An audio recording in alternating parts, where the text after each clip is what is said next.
So this is how you planned it? You should have listened. You're making a mistake. Why is it so heavy? Please, don't tear. Hey, can you hear me? Please, stay with me. The men didn't stop beating him, even after he stopped fighting. They tied the billionaire's hands with thick rope, dragged his broken body to the edge of the roaring Niger River, and threw him into the darkness as if his life had never mattered. By morning, the headlines would declare Obinna Nwosu missing, presumed dead. But miles downstream, 22-year-old fisher girl, Uchechi Okafor, felt her fishing net grow strangely heavy. What she pulled from the water was not the catch she had prayed for, but a barely breathing stranger whose survival would place a price on her own head. Some acts of kindness begin with a choice. Others begin with a miracle no one survives unchanged. Before we continue, tell us where you're watching from and what your local time is right now. We'd love to see how far this story travels across the world, and if stories of hope, courage, and unexpected justice inspire you. Be sure to subscribe so you won't miss our next journey. The first light of dawn spread slowly across the Niger River, turning the dark water into ribbons of silver that shimmered beneath a pale orange sky. Morning always arrived quietly in Umoke, a small fishing village tucked away from Nigeria's crowded cities. Before the marketplace awakened, and before the first motorcycle engines echoed along the dusty roads, the river belonged only to fishermen, birds, and dreamers. Among them was 22-year-old Uchechi Okafor. Every morning, she rose long before sunrise without needing an alarm. Years of hardship had trained her body better than any clock ever could. She folded the thin blanket she shared with her blind grandmother, lit a small charcoal stove, and boiled enough water to prepare a simple meal of cassava porridge. Their home was little more than 2 mud brick rooms covered by an aging corrugated metal roof patched together countless times after heavy rains.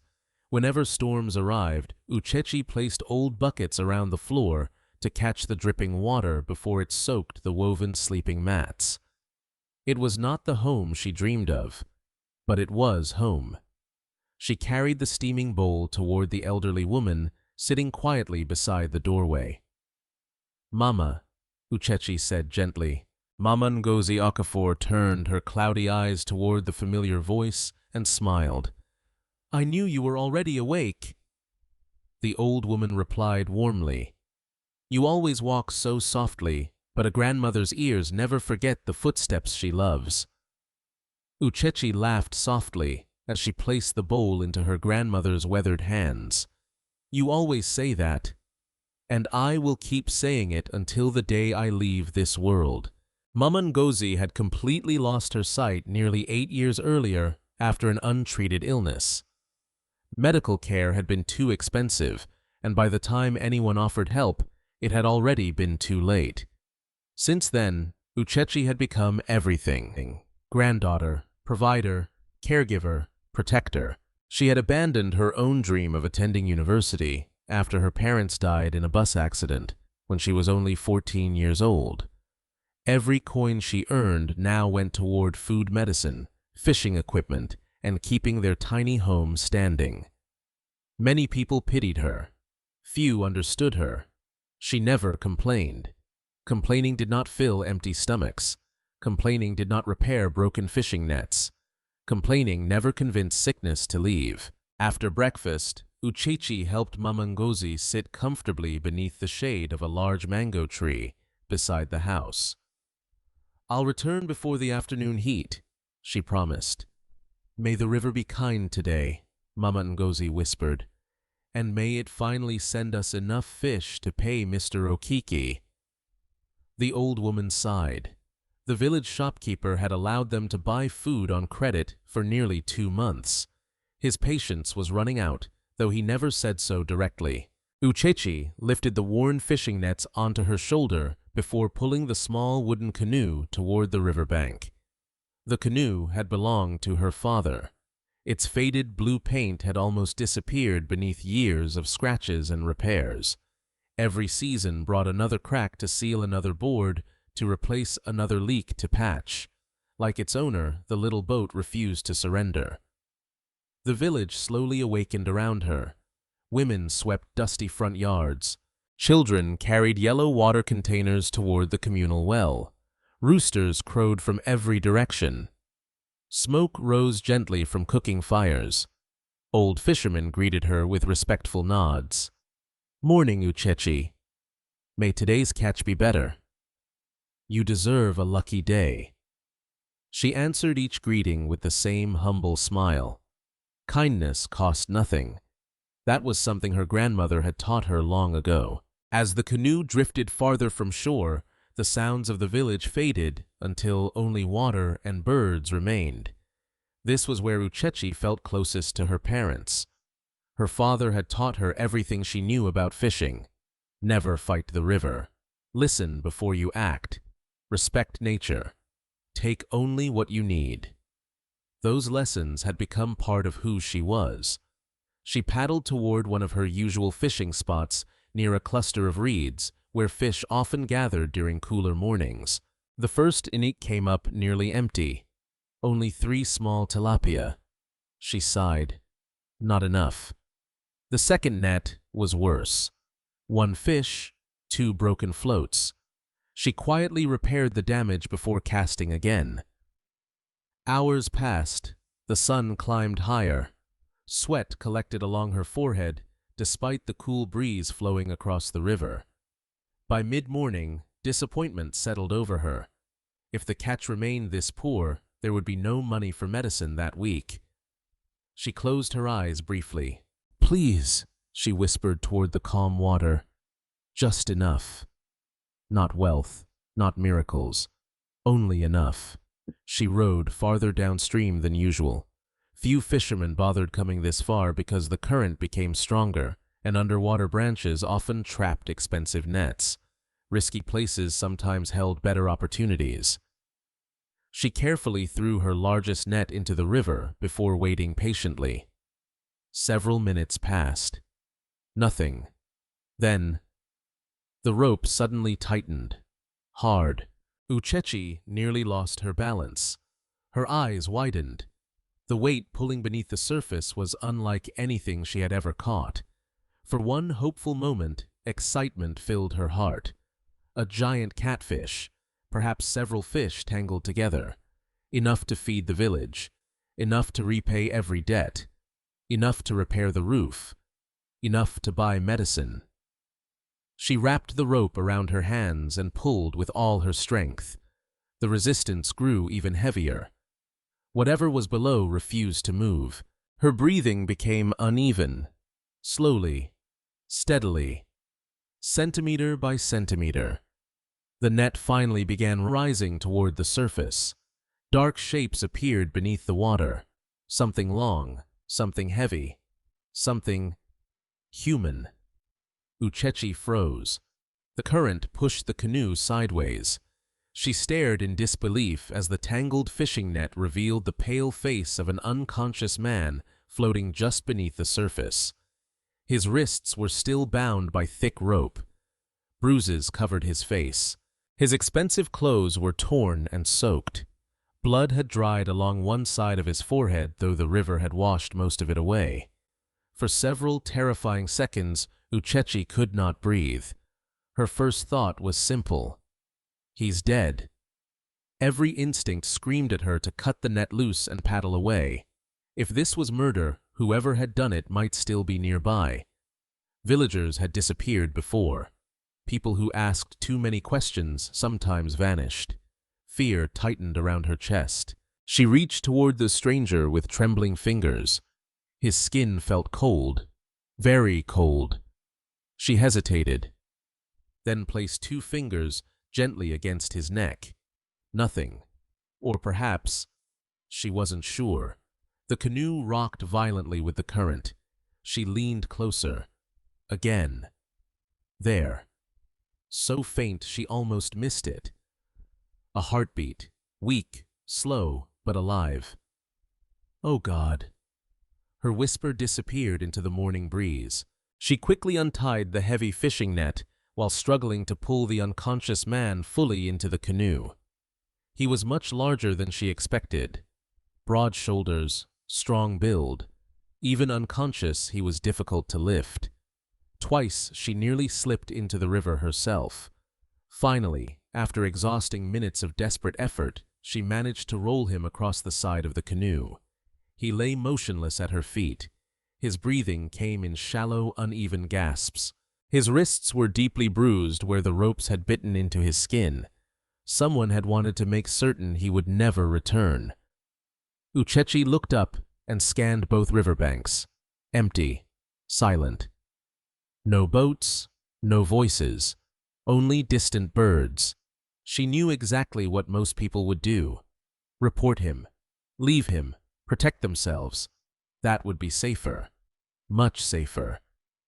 But every time she looked at the stranger's battered face, she remembered something Mama Ngozi often said. If suffering arrives at your doorstep, don't first ask who it belongs to. First ask whether it can still be saved. Her decision came without another thought. She turned the canoe toward home. Every stroke of the paddle felt heavier than the last, not because of the man's weight, because somewhere, someone might already be searching for him. And if they discovered who had saved the stranger they believed was dead, the peaceful life Uchechi had struggled so hard to protect was about to disappear forever. The canoe scraped gently against the muddy riverbank behind Uchechi's small home.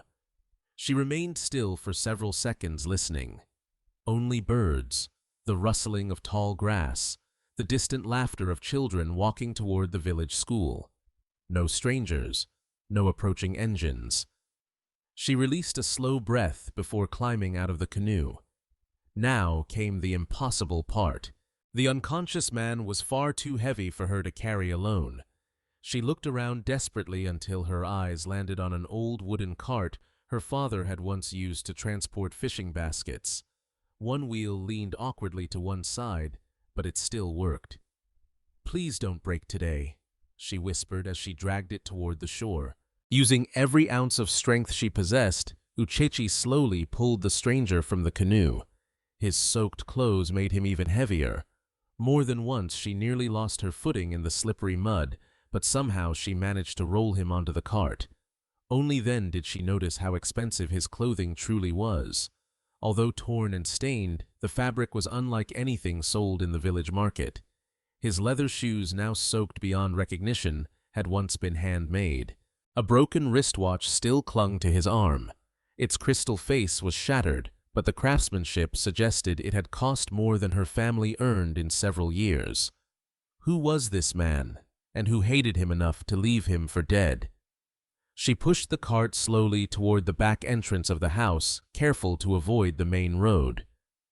"Mama," she called softly. Mama Ngozi immediately recognized the tension in her granddaughter's voice. "Uchechi, I found someone." The elderly woman stood slowly using her walking stick. "What do you mean, a man?" There was a long silence. "Alive. Barely." Mama Ngozi remained quiet for several moments. "What happened?" "I don't know. You saw no one?" "No." Another silence. Finally, the old woman spoke with surprising calm. "Bring him inside." Uchechi hesitated. "You aren't afraid?" "I am." "Then why?" "Because whoever left him to die has already done enough evil. We must decide what kind of people we are." Those words erased the last of Uchechi's doubts. Together they struggled to move the stranger onto the only bed in the house. Mama Ngozi could not see, but years of blindness had sharpened her hands. She gently touched the man's forehead. "So cold." His breathing remained shallow. "We need Dr. Adaobi." Uchechi nodded immediately. Dr. Adaobi Ize lived nearly 2 kilometers away on the edge of the neighboring village. She operated a tiny rural clinic that rarely had enough medicine or equipment, but everyone respected her honesty. The problem was trust. If anyone else learned about the stranger, news could spread before sunset. "I'll bring her," Uchechi said. "Go quietly. And if he wakes, I'll pray he doesn't." Without wasting another moment, Uchechi hurried down narrow footpaths hidden between cassava fields instead of taking the main road. Every passing stranger made her heart race. She could not explain why. Perhaps because the man's injuries did not resemble a robbery. They resembled an execution. Half an hour later, she arrived breathless outside the clinic. Dr. Adobe looked up from organizing medicine. "Uchechi, I need your help." "What happened?" "It's difficult to explain." The doctor's expression immediately became serious. "Is your grandmother ill?" "No." "Then who?" "A man." "What man?" "I found him in the river." The doctor stared at her. "In the river? Please." Something in Uchechi's voice convinced her not to ask more questions. She gathered a medical bag and quietly followed. Back at the house, Dr. Adobe examined the stranger carefully. She cut away parts of his ruined shirt to inspect his injuries. Deep bruises covered his ribs. His shoulder had been badly dislocated. Several older wounds suggested repeated blows rather than a single accident. She gently examined the marks around his wrists. These weren't caused by fishing rope. Uchechi looked worried. What caused them? He was tied. The room fell silent. The doctor continued working. She cleaned cuts, wrapped bandages, checked his pupils, measured his breathing. Finally, she leaned back. "He is lucky." "Lucky," Uchechi repeated. "He should be dead." She spoke quietly. Whoever attacked him expected exactly that. Mama Ngozi folded her hands. Will he survive? If infection doesn't set in. And his head? The doctor sighed. That worries me. She pointed toward a swollen area behind his ear. A severe blow. What does that mean? If he wakes, he may not remember everything. Uchechi glanced toward the unconscious stranger.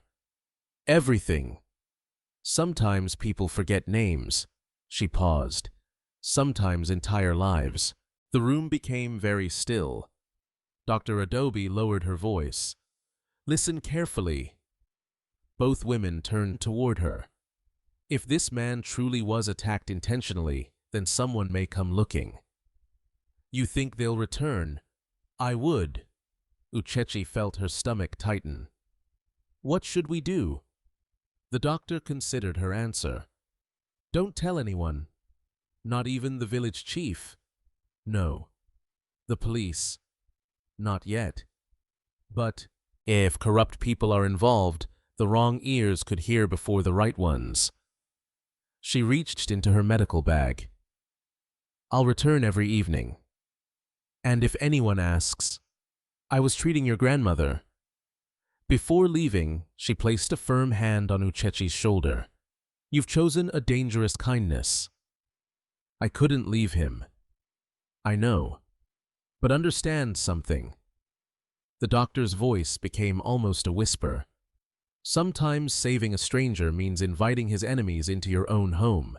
Those words stayed with Uchechi long after Dr. Adobe disappeared down the dusty path. That evening, rain clouds gathered above the village. A cool wind drifted through the open window. Mama Ngozi quietly prepared vegetable soup, while Uchechi changed the stranger's bandages exactly as the doctor had instructed. His breathing sounded stronger now. His fever had begun falling. Hours passed. Darkness covered the river. Oil lamps glowed inside neighboring homes. Suddenly, the stranger moved. Uchechi looked up. His fingers twitched. Then again. Slowly, painfully, his eyes opened. Confusion filled them. He stared at the unfamiliar ceiling, at the mud walls, at the tiny room. Finally, his gaze settled on Uchechi. Neither spoke. He tried sitting up. Pain shot through his shoulder. He gasped before collapsing back onto the bed. "Don't move," Uchechi said gently. "You're badly hurt." He blinked several times. His voice emerged rough and barely audible. "Where? You are safe." He looked around again. "Who are you?" "My name is Uchechi." He frowned. His breathing quickened. "My head." "It's all right?" "No." His eyes filled with fear. "What happened?" "You were floating in the river." "The river?" "Yes." He closed his eyes tightly, trying to remember. Nothing came. Only darkness. Only fragments. Water. Pain. Voices shouting. Then emptiness. He opened his eyes again. "My name." He searched desperately. Nothing. "I don't know." Uchechi remained silent. "My name." He tried once more. Still nothing. Fear spread across his face. "I can't remember." His breathing became uneven. "I can't remember anything." Before panic overwhelmed him completely, Mama Ngozi slowly approached the bed. Though blind, her expression remained peaceful. She reached out and gently placed her wrinkled hand over his trembling one. "Then don't force your memories tonight." The stranger looked toward the elderly woman's voice. "You have survived." She smiled softly. "That is enough for today." For the first time since opening his eyes, his breathing began to steady. Outside, the river continued flowing through the darkness. Miles away, inside a luxury office in Lagos, another man stared silently at a confidential report lying on his polished desk. Across the top were only 6 words. "No body has been recovered." Chinedu Eze slowly looked up. "So?" he murmured coldly. "He's still alive." A dangerous smile spread across his face. "Find him." Mornings arrived with an uneasy silence. The river still flowed with its usual rhythm, birds still circled above the reeds, and fishermen still pushed their wooden canoes into the water before sunrise. To anyone passing through Umuke, it looked like another ordinary day. Only inside Uchechi Okafor's small mud-brick home did everything feel different. The stranger had slept through most of the night, waking only once, when pain surged through his shoulder. Though his fever had eased, confusion clouded his eyes whenever he tried to remember who he was. Uchechi stirred a pot of thin yam porridge over the charcoal stove. "You should try to eat something," she said gently. The man looked down at the bowl in silence. "I wish I could thank you properly." "You already have." He frowned. "How?" "You're alive." He managed a weak smile. "I suppose that's true." He carefully accepted the wooden spoon, but after only a few bites, he paused. "This tastes—" He searched for the right word. "Familiar?" "No." He shook his head. "It feels like I've never eaten food this simple before." Uchechi looked at him curiously. "What do you remember?" He closed his eyes. "There are pieces." "What kind of pieces?" "A large office." His brow tightened. "Glass walls." He hesitated. "People wearing suits." "What else?" He pressed his fingers against his temple. "A black car." "A meeting." Then, suddenly, his breathing quickened. "Someone shouting!" A loud crash echoed inside his memory. Strong hands grabbing him. Rain, pain, water. His entire body stiffened. "I can't!" He opened his eyes quickly. "It disappears every time." "You don't have to force it." "I feel like someone erased my life." Before Uchechi could answer, Mama Ngozi spoke from her chair beside the doorway. "Sometimes memories return the way the river rises." The stranger turned toward her voice. Slowly. "Not always." The elderly woman smiled gently. "Sometimes one drop at a time." He lowered his head thoughtfully. I don't even know what to call myself. Uchechi exchanged a glance with her grandmother. You need a name while you're recovering. He nodded. I suppose I do. Mama Ngozi chuckled softly. Until your memory returns, we'll simply call you Namdi. The stranger blinked. And Namdi. It means, my father lives. She smiled warmly. It is a name of hope. For the first time since waking, genuine emotion softened the man's face. I like it. Then Namdi it is. Although none of them knew it yet, the name would remain only temporary. Far away in Lagos, however, there was no peace. Inside the towering headquarters of Nwosu Group, journalists crowded outside the main entrance, while television cameras broadcast breaking news across the country. Billionaire businessman Obinna Nwosu remains missing after his vehicle was discovered abandoned near the Niger River 3 days ago. Authorities continue their search. Police have not ruled out kidnapping or foul play. Employees whispered nervously throughout the building. Some cried openly. Others stared anxiously at their phones. Few noticed that one executive seemed almost too calm. Chinedu Eze sat comfortably inside the chairman's office. Obinna's office. He slowly turned the expensive leather chair toward the city skyline. On the polished desk lay company documents already prepared for an emergency transfer of executive authority. Everything had been planned. Months of preparation. Years of hidden ambition. Only one problem remained. No body. His private phone vibrated. He answered immediately. Speak. A rough voice came from the other end. Our men searched another section of the river. And nothing. Chinedu's jaw tightened. You searched properly. Yes. No witnesses. Not yet. Chinedu stood and walked toward the window. You don't understand. Silence answered him. If Obinna survived, his voice became dangerously quiet. Everything falls apart. We'll keep looking. You'll do more than look. He leaned closer to the phone. Search every fishing village, every dock, every riverside clinic. If anyone helped him, he paused. They become part of the problem. After ending the call, Chinedu stared at the river visible in the distance beyond Lagos. You should have disappeared forever. Back in Umuoke, life became increasingly uneasy. 2 unfamiliar pickup trucks rolled slowly into the village that afternoon. Dust rose behind them. Children stopped playing. Women paused while carrying water.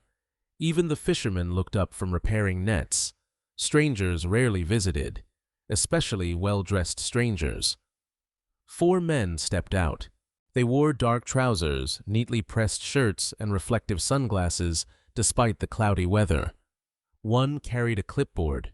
Another displayed what appeared to be an official identification badge.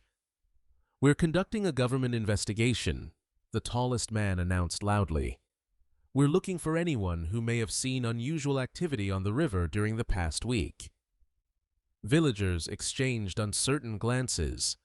Government investigators. No one had expected them. Village Chief Ekwime approached cautiously. What kind of investigation? Public safety. The answer came too quickly. Has there been an accident?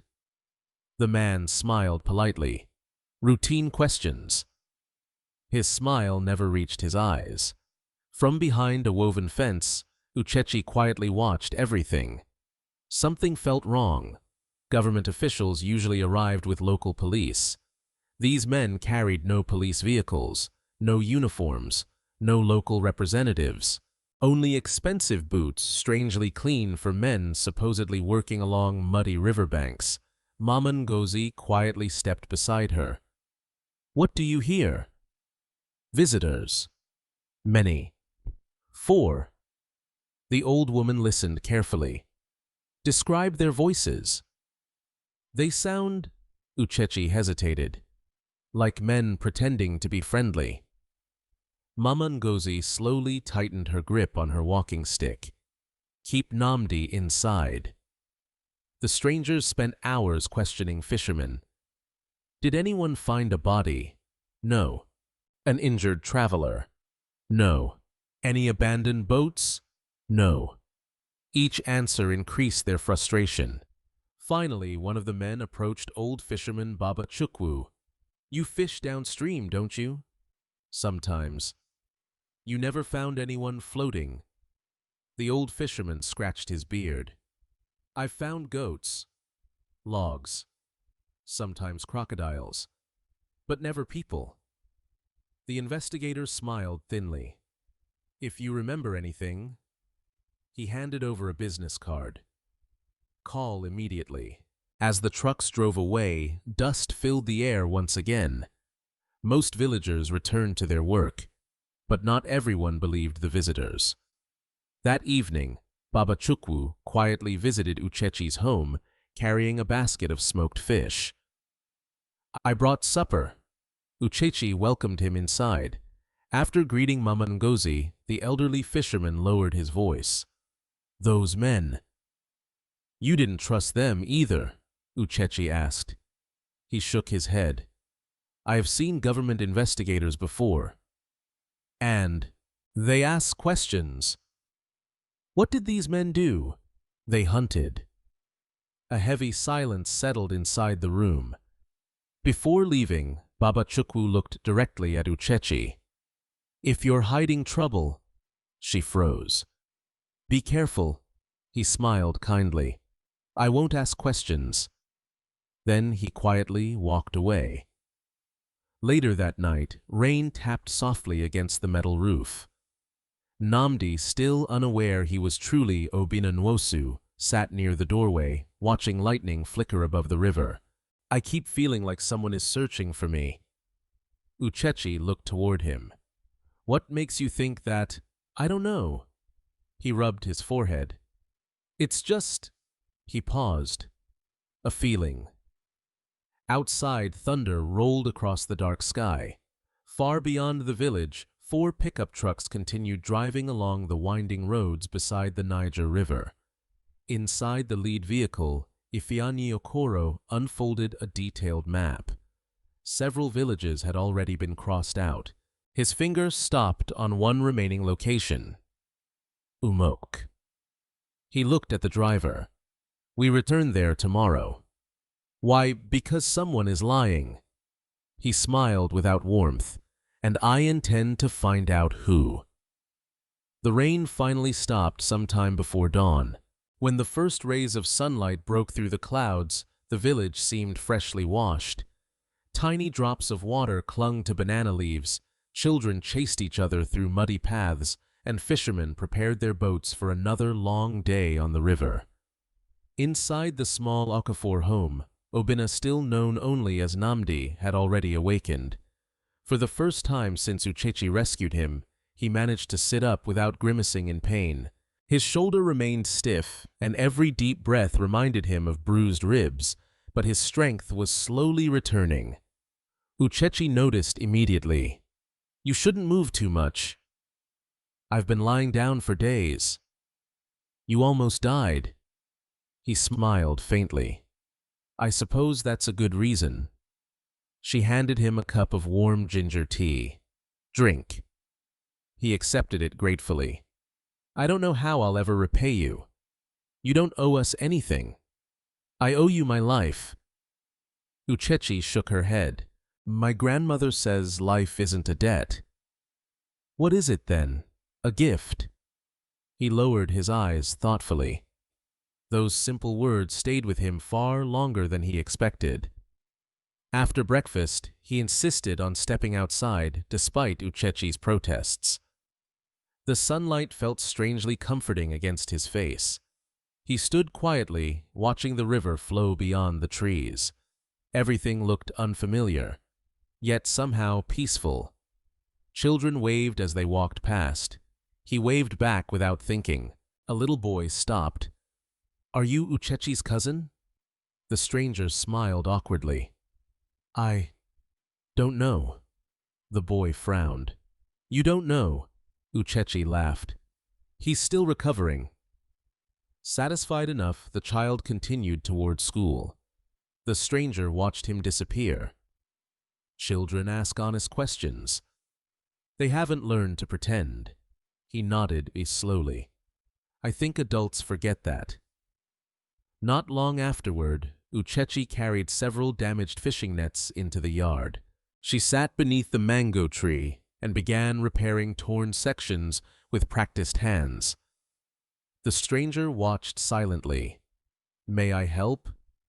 She looked surprised. You know how He hesitated. I honestly don't know. She handed him one of the smaller nets anyway. I'll teach you. His first attempts were terrible. The knots slipped apart. The thread tangled repeatedly. Several times he accidentally made the holes even larger. Uchechi laughed despite herself. You're making it worse. I noticed. You've definitely never repaired fishing nets. He smiled sheepishly. I believe you're right. Patiently, she demonstrated again. Loop here. Pull tighter. Now twist. After nearly an hour, his fingers finally began understanding the rhythm. It isn't as easy as it looks. No. How long did it take you to learn? My father started teaching me when I was 7. She paused briefly. He said good fishing begins with respecting the net. The stranger examined the worn fibers between his fingers. Your father sounds wise. He was. You miss him. Every day. She spoke without sadness, only honesty. The stranger noticed. She carried grief differently than most people. It had become part of her strength rather than her weakness. Later that afternoon, Uchechi prepared to walk to the village well. She lifted 2 heavy water containers. Before she could leave, the stranger reached for them. I can carry those. No, I'm strong enough. You've barely recovered. I need to do something. She hesitated. Finally, she handed him 1 container while keeping the other herself. The walk to the well was longer than he expected. Women greeted Uchechi warmly along the way. Good afternoon. How is your grandmother? Will you be selling fish tomorrow? Everyone seemed to know her, not because she was wealthy, not because she was powerful, because she was kind. An elderly widow approached carrying firewood far too heavy for her thin frame. Without hesitation, Uchechi placed her own water container on the ground. Let me help. No, child. It's all right. She lifted nearly half the woman's bundle onto her own shoulder. The stranger watched quietly. You do this often? He asked after the widow left. When I can. But you already have so little. She looked genuinely confused. What does that have to do with helping? He had no answer, because somewhere deep inside him, another life whispered different memories. Boardrooms, appointments, schedules, numbers, profit, efficiency. He could almost remember believing that every minute had value, every action needed purpose, every relationship required benefit. Yet here stood a young woman who measured wealth differently. She gave away time she could not afford to lose. On the way home, they passed the small village market. Several traders greeted Uchechi. One elderly vegetable seller smiled broadly. I saved these tomatoes for you. I can't pay until Friday. I know. You always pay eventually. The woman winked. And you always help everyone else. The stranger quietly observed the exchange.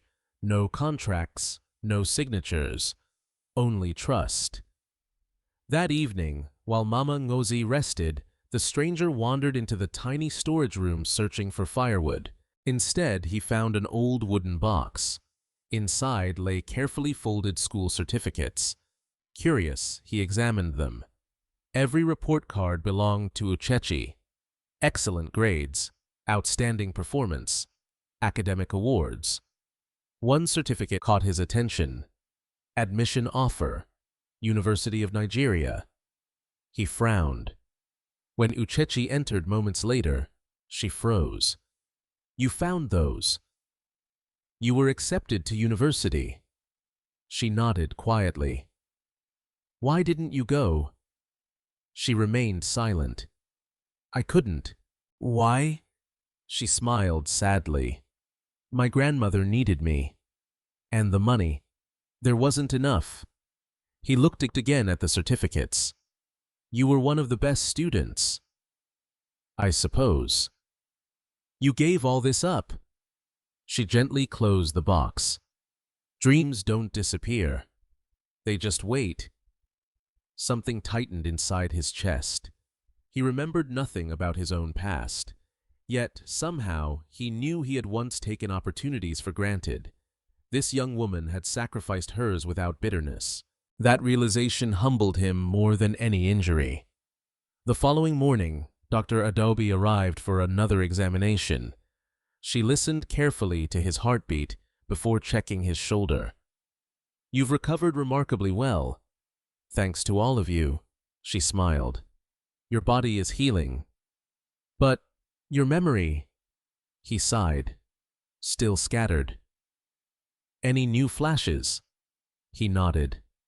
A conference room. A fountain. A man wearing a gold watch. What happened? I don't know. He rubbed his temples. I hear someone shouting my name. What name? I can't remember. Dr. Adobe wrote several notes. Don't force it. I'm trying not to. The mind heals differently from the body. Before leaving, she quietly pulled Uchechi aside. He's improving faster than I expected. That's good. Yes. But it also means he won't remain hidden forever. Uchechi understood immediately. The longer he recovered, the greater the chance someone would recognize him. That afternoon, while returning from the river with a modest catch of fish, Uchechi noticed something unusual near the entrance of the village. Fresh tire tracks, large ones, far larger than motorcycles or local trucks. She looked around. No vehicles remained, only deep impressions in the soft earth. Baba Chukwu approached carrying his paddle. They came back. The investigators. He nodded. This time they searched abandoned houses. Uchechi felt cold despite the afternoon heat. What did they say? They're offering money. For what? He lowered his voice. For information about an injured stranger. The basket of fish nearly slipped from Uchechi's hands. How much? Enough to tempt desperate people. That evening, as darkness settled over the village once more, someone watched the Okafor house from the edge of the forest. Hidden behind thick trees, one of Ifeanyi Okoro's men quietly studied every movement. He saw Uchechi collecting water. He saw Mama Ngozi sitting beneath the mango tree. Then, he noticed the silhouette of a tall man walking slowly inside the yard. The spy narrowed his eyes. He reached into his pocket and dialed a number. "I've found something," he whispered. "I think our ghost is still alive." The man hiding among the trees remained perfectly still until the lights inside the Okafor home disappeared one by one. Only then did he quietly retreat into the darkness. He walked nearly 2 kilometers before reaching an old pickup truck concealed beneath overhanging branches. Inside, 2 other men waited. "Well," one of them asked. The scout climbed into the passenger seat. "I saw him." "You sure?" "He matches the description. Injured, still recovering." The driver immediately reached for his phone. "We call Ifeanyi." Within seconds, the gang leader answered. "What did you find?" "I think the target survived." Silence. Then Ifeanyi spoke slowly. "Don't touch him." The scout looked surprised. "You want us to wait?" I want certainty. What if he escapes? He won't. Ifeanyi's voice remained calm. If that really is Obinna Nwosu, he'll eventually remember who he is. And then, we finish what we started. The call ended. The pickup disappeared into the night. Unaware of the danger creeping ever closer, Uchechi slept lightly beside her grandmother's room.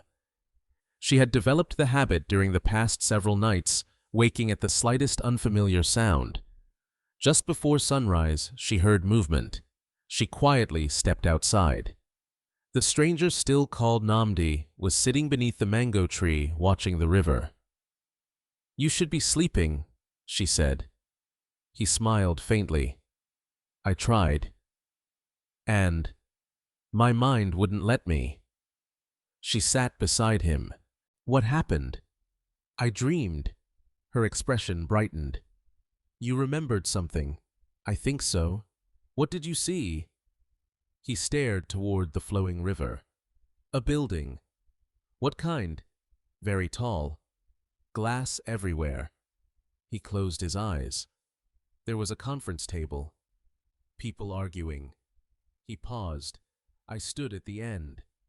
"You?" "I think so." "What were they arguing about?" "I don't know."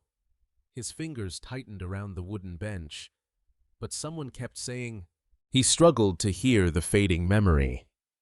"The chairman will never agree." He looked confused. "Chairman? You think you were the chairman? I don't know." Everything became blurry again. The memory vanished like mist beneath sunlight.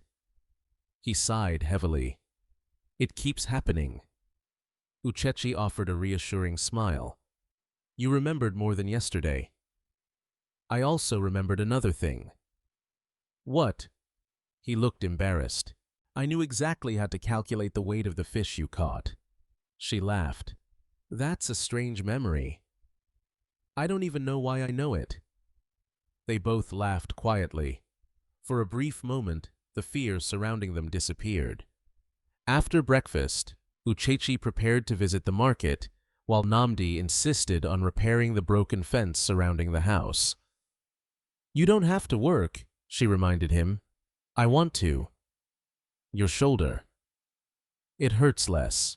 Mama Ngozi smiled knowingly from her chair. "Let the man help. He still needs rest." The elderly woman chuckled. "Sometimes healing begins when people stop feeling useless." Namdi nodded gratefully. "I think she's right." Uchechi finally surrendered. "Fine. But only the fence." "No lifting heavy logs. No climbing. No pretending you're stronger than you are." He raised both hands. "I promise." For the next several hours, he carefully replaced broken wooden posts and tied fresh bamboo supports together. As he worked, something strange happened. Without thinking, he organized every tool neatly into separate piles. Hammer, rope, nails, saw. Everything in perfect order. He finished one section before beginning another. Measure, plan, execute. The habits came naturally, almost automatically. Mama Ngozi listened from the porch. "You've done work like this before." He looked surprised. "I have. You solve problems in steps." He stared at the repaired fence. "I never noticed. People reveal themselves through little things." He became thoughtful. Perhaps she was right. Although his memories remained, missing pieces of his personality continued appearing. Leadership, organization, patience, responsibility. The man he had once been was quietly introducing himself again. Later that afternoon, Dr. Adobe arrived carrying fresh medicine. She examined his shoulder carefully. "The swelling is almost gone." "Good. But I want to test something." She placed several ordinary objects on the table.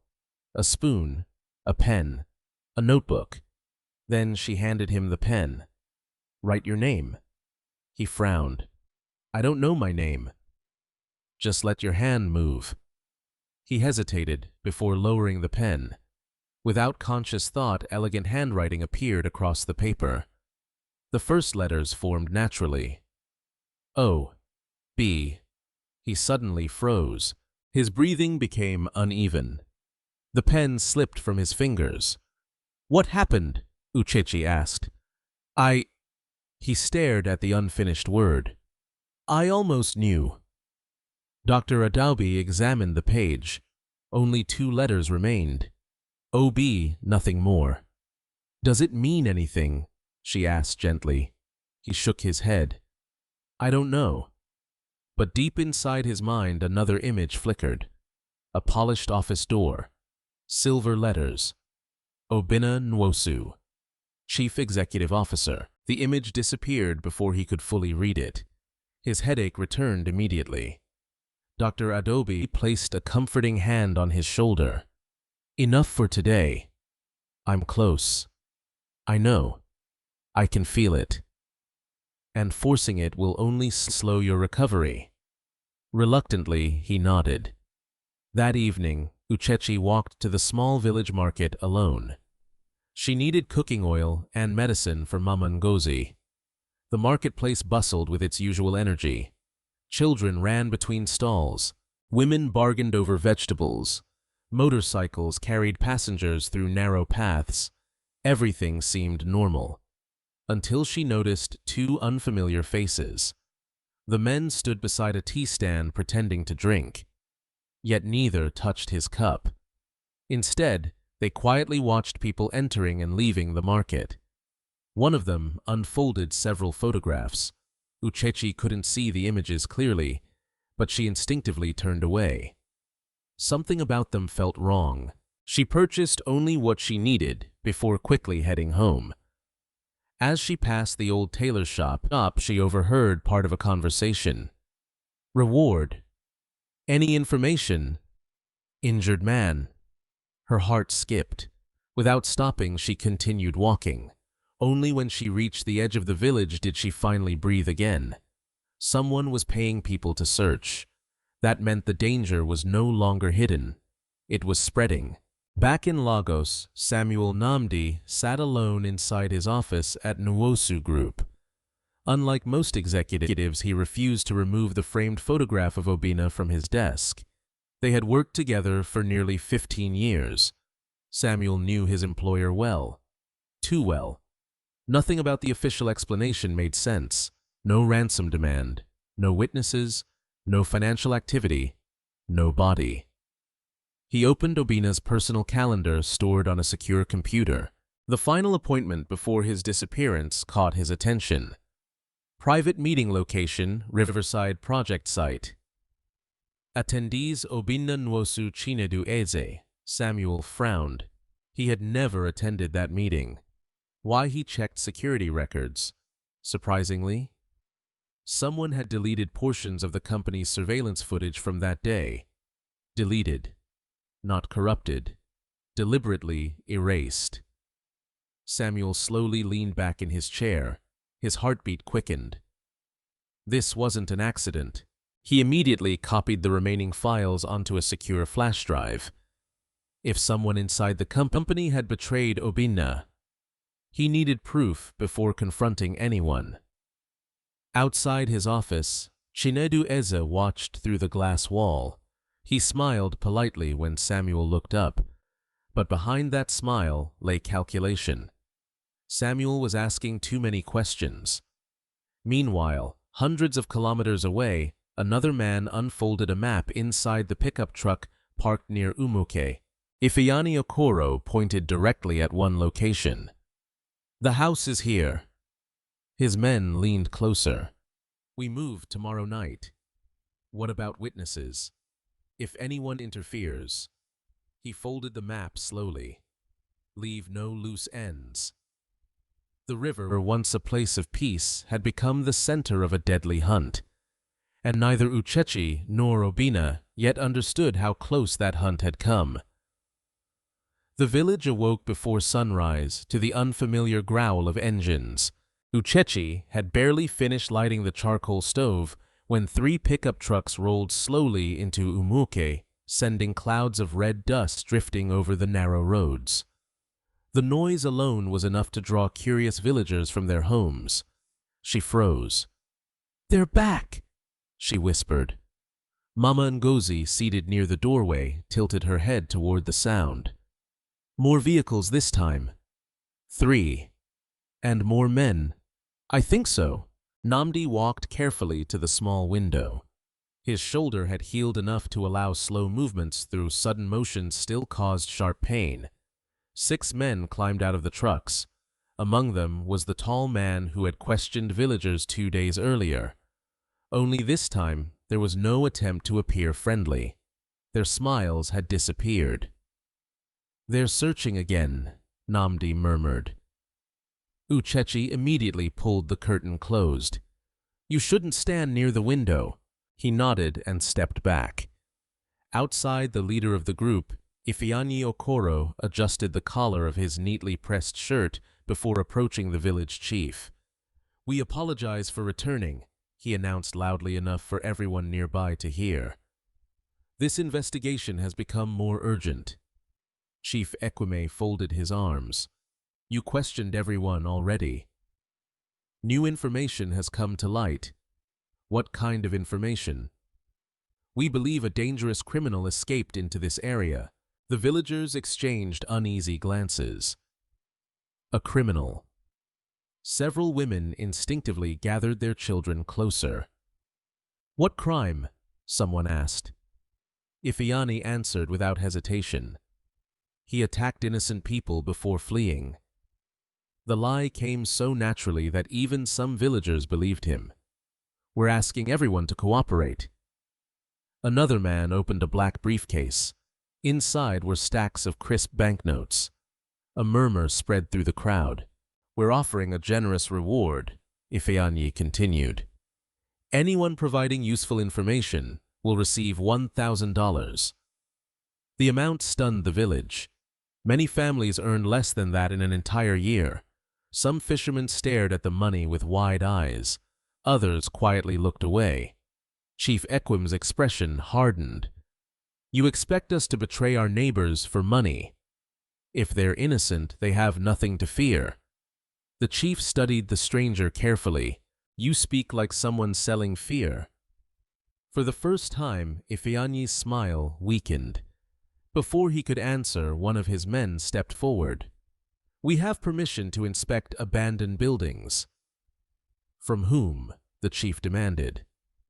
The man hesitated. "From the authorities." "Which authorities?" No answer came. The silence spoke louder than words. Watching from inside her house, Uchechi felt her pulse racing. "They're lying," Namdi nodded. "I know." "How?" "I can't explain." He rubbed his forehead. "But I've spent enough time around powerful people to recognize confidence. And real authority doesn't need to pretend." That sentence surprised even him. Another instinct. Another glimpse of the man he had once been. Outside, the search had already begun. The strangers entered empty storage sheds. They inspected abandoned fishing huts. They peered into old canoes resting along the riverbank. Every movement was deliberate, systematic, professional. "They're getting closer," Uchechi whispered. Mama Ngozi slowly stood. "Help me!" "You shouldn't walk outside." "I don't intend to." The elderly woman reached beneath her bed and pulled out an old woven basket. Inside were faded blankets, several fishing tools, and a heavy wooden board. "What is this?" "A storage pit." Uchechi blinked. "I forgot about it." Years earlier, Uchechi's grandfather had dug a shallow underground space beneath the back room to protect dried fish during flood season. It had remained unused for nearly a decade. Mama Ngozi smiled gently. Today it remembers its purpose. Together, Uchechi and Namdi carefully lifted the wooden cover. The hidden space measured only a little over 2 meters long, barely enough for one person. "It'll be uncomfortable," Uchechi admitted. "I've survived worse." She looked at him sadly. You don't even remember what you've survived. He gave a small smile. Maybe that's a blessing. Just then, a loud knock echoed at the front door. Everyone froze. Another knock. Harder. Open up. A man's voice. Government inspection. Uchechi's heart pounded. Hurry! Namdi climbed carefully into the narrow compartment. She handed him a small bottle of water. I'll come back. He nodded. The wooden cover slid back into place. Moments later, Uchechi opened the front door. Two strangers stood outside. Behind them, Ifeanyi observed silently from several meters away. Good morning, one of the men said politely. We're conducting inspections. I heard. You live here. With my grandmother. No one else. No. The man looked over her shoulder. May we come inside? Uchechi forced herself to remain calm. My grandmother isn't well. It won't take long. Without waiting for permission, they stepped inside. One searched the front room. The other entered the kitchen. Ifeanyi slowly followed. His sharp eyes examined every corner. Simple furniture, fishing nets, cooking pots, nothing unusual. He stopped beside Mama Ngozi. You can't see, can you? No. Have you noticed any strangers recently? I hear many voices. That's not what I asked. She smiled faintly. Old age teaches us that strangers aren't always the people we don't know. Ifeanyi studied her carefully. A wise answer. I've had many years to collect them. He walked slowly through the house. His eyes landed on muddy footprints near the back room. Fresh, larger than Uchechi's. He crouched slightly. You expecting visitors? Uchechi glanced toward the floor. My cousin helped repair the fence. Where is he now? He left yesterday. Lives nearby. She nodded. In another village. What village? For a brief second she hesitated. Too long, Ifeanyi noticed. Which village? Ogbaru. One of his men immediately shook his head. There's no family named Okafor in Ogbaru. Uchechi's stomach tightened. She had guessed. Wrong. Before anyone could speak again, Mama Ngozi suddenly began coughing violently. The fit sounded genuine, painful. Uchechi rushed toward her. Mama. The elderly woman struggled to breathe. If you'll excuse us. One of the men looked uncomfortable. If she's sick, Ifeanyi. Another whispered quietly. We're wasting time. The gang leader stared at Uchechi for several more seconds. Something about her still troubled him. But there was no proof. Not yet. He finally nodded. We'll continue elsewhere. As the men stepped outside, Ifeanyi paused near the doorway. If your cousin returns, he smiled politely. Tell him we're looking for him. Then they left. The sound of boots gradually faded. Only after several long minutes did Uchechi dare breathe normally again. Mama, the coughing stopped instantly. The old woman smiled. I learned acting before you were born. Uchechi laughed through tears. You frightened me. I frightened them too. Together they hurried to uncover the hidden compartment.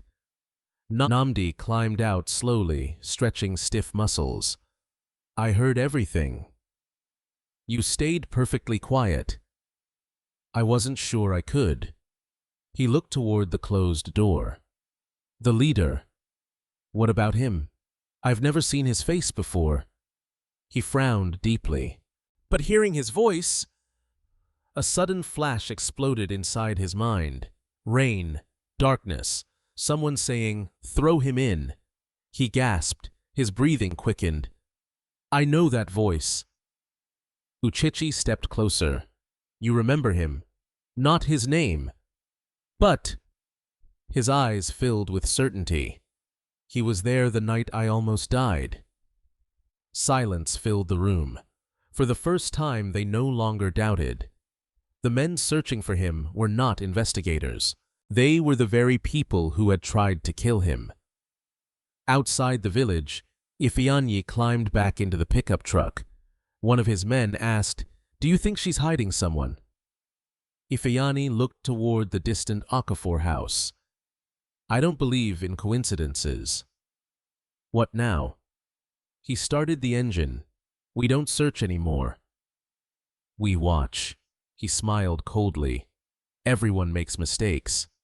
And when that girl finally makes hers..." He shifted the truck into gear. "We'll be waiting."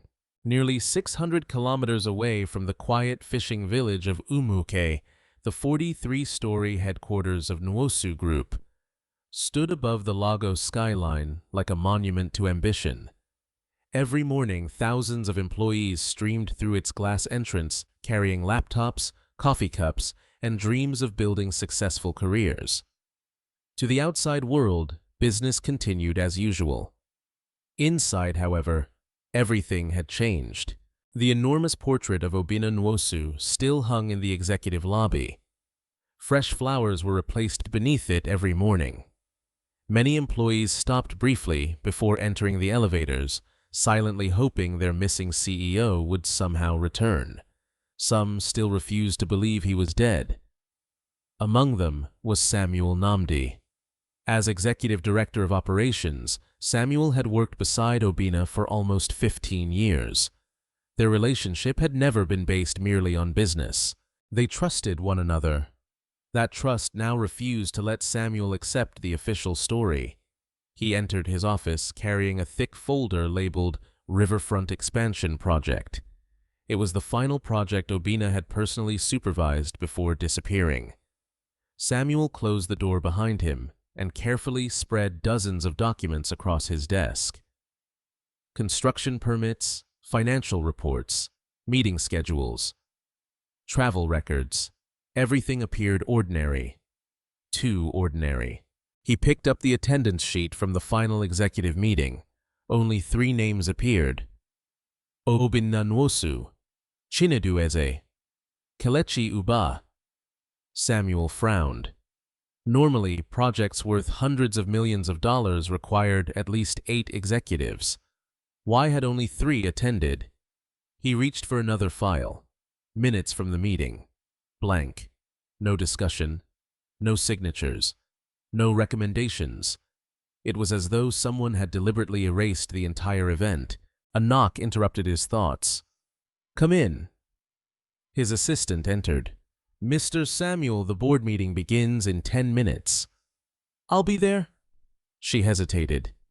"Mr. Chinedu asked whether you've completed the transition documents." Samuel looked up. "What transition?" "The chairman's authority." "I haven't." He seemed to expect them today. Samuel offered a polite smile. "Tell him I'm still reviewing the legal requirements." After she left, Samuel quietly locked the folder inside his cabinet. Something wasn't right, and until he understood what it was, he would trust no one. Meanwhile, 2 floors above Chinedu Eze stood before the company's board of directors. He wore a perfectly tailored navy suit and an expression carefully crafted to appear exhausted with grief. "Ladies and gentlemen," he began solemnly, "our thoughts remain with Chairman Obinna Nwosu and his family during this painful time." Several board members nodded sympathetically. "We continue praying for his safe return." Another pause. However, his voice shifted into professional confidence. "Our company cannot remain leaderless indefinitely." Charts appeared on the large presentation screen. Revenue projections, market forecasts, investment risks. If uncertainty continues, shareholders will lose confidence. One elderly board member raised her hand. "Police still haven't confirmed Mr. Nwosu's death." "That is correct." "Then why discuss permanent leadership?" Chinedu smiled gently. I'm discussing temporary stability. Another board member spoke. Who do you recommend? Chinedu lowered his eyes modestly. If the board believes I can serve until Chairman Nwosu returns. He allowed the sentence to remain unfinished. The implication was obvious, exactly as he intended. Several directors exchanged thoughtful glances. One by one, uncertainty slowly became agreement. Only one director remained silent. Mrs. Folake Adeyemi. She had served on the board longer than anyone except Obinna himself. Finally, she spoke. Mr. Eze. Yes. You've moved very quickly. He smiled. The company requires decisive leadership. Perhaps. She folded her hands. But I knew Obinna for 22 years. So did I. He trusted people carefully. I understand. She looked directly into his eyes. If he disappeared, her voice became calm but firm.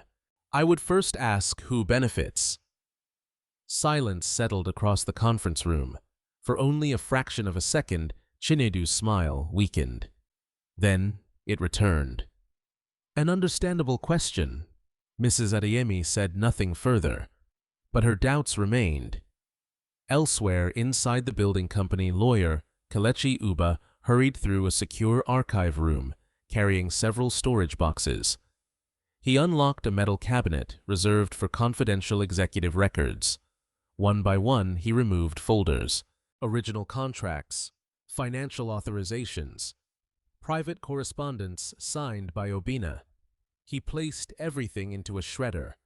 The machine growled steadily. Paper disappeared forever. Kelechi checked his watch nervously. His phone vibrated. Is it done? Chinedu asked. Almost. No mistakes. There won't be. What about the security recordings? Already erased. The backups. A brief pause. I deleted those too. Chinedu finally relaxed. Good. Neither man realized another copy still existed, locked safely inside Samuel's office. Later that afternoon, Samuel drove toward the private riverfront project where Obinna had disappeared. Police tape still surrounded part of the construction site. Most workers had already returned to normal operations. Only a few security officers remained. Samuel approached the site supervisor. I'm reviewing the chairman's final visit. The supervisor nodded respectfully. It was a terrible day. What exactly happened? We're not sure. Tell me everything. The supervisor thought carefully. Chairman Nwosu arrived around 3 in the afternoon. Alone? No. Mr. Chinedu arrived shortly afterward. And they met inside the temporary office. For how long? Maybe 40 minutes. Samuel wrote several notes. What happened next? I left to inspect equipment. When I returned, he hesitated. Both vehicles were gone. You saw nothing unusual. The supervisor frowned. There was one thing. What? A black SUV? Samuel looked up immediately. What about it? I'd never seen it before. No company logo. No license plate. It stayed near the river. Who was inside? I couldn't tell. Did police ask about it? They never did. Samuel's heartbeat quickened. Why didn't you mention it? I tried. They seemed more interested in searching the water. Samuel thanked him before walking toward the riverbank. The afternoon breeze carried the scent of wet earth. He stood quietly where Obinna's vehicle had last been parked. Something caught his attention. Half hidden beneath weeds near the edge of the path lay a small metallic object. He bent down. A cufflink. Silver. Engraved with the initials ON. Samuel stared at it. He remembered giving Obinna that pair 5 years earlier as a birthday gift. Why had police missed it? He carefully slipped it into his pocket. This was proof. Obinna had reached the river, but what happened afterward had never been properly investigated. Back in Umuoke, Uchechi noticed Nnamdi growing quieter with each passing day. He often stood staring at the river for long periods. His eyes seemed focused on places beyond memory. That evening, while repairing another fishing net together, he suddenly stopped. I remembered something. Uchechi looked up immediately. What? My name isn't Nnamdi. Her heart raced. You remember it? He pressed both hands against his temples. No. It slipped away again. But I know one thing. What? I signed papers every day. She smiled. That sounds oddly specific. He laughed softly. I know. I remember holding a fountain pen, meeting people, making decisions. He looked at his roughened hands. And now, he gently touched the fishing net. I'm learning how to mend holes instead. Uchechi smiled. There's dignity in both. He nodded thoughtfully. I think the man I used to be forgot that. As darkness settled over the village, another vehicle quietly parked beyond the tree line. This time, Ifeanyi had come himself. Using binoculars, he watched the small Okafor house. Then he saw exactly what he had been waiting for. The injured stranger stepped outside into the moonlight, only for a few seconds. But it was enough. Ifeanyi slowly lowered the binoculars. His expression became cold. No mistake. He reached for his phone.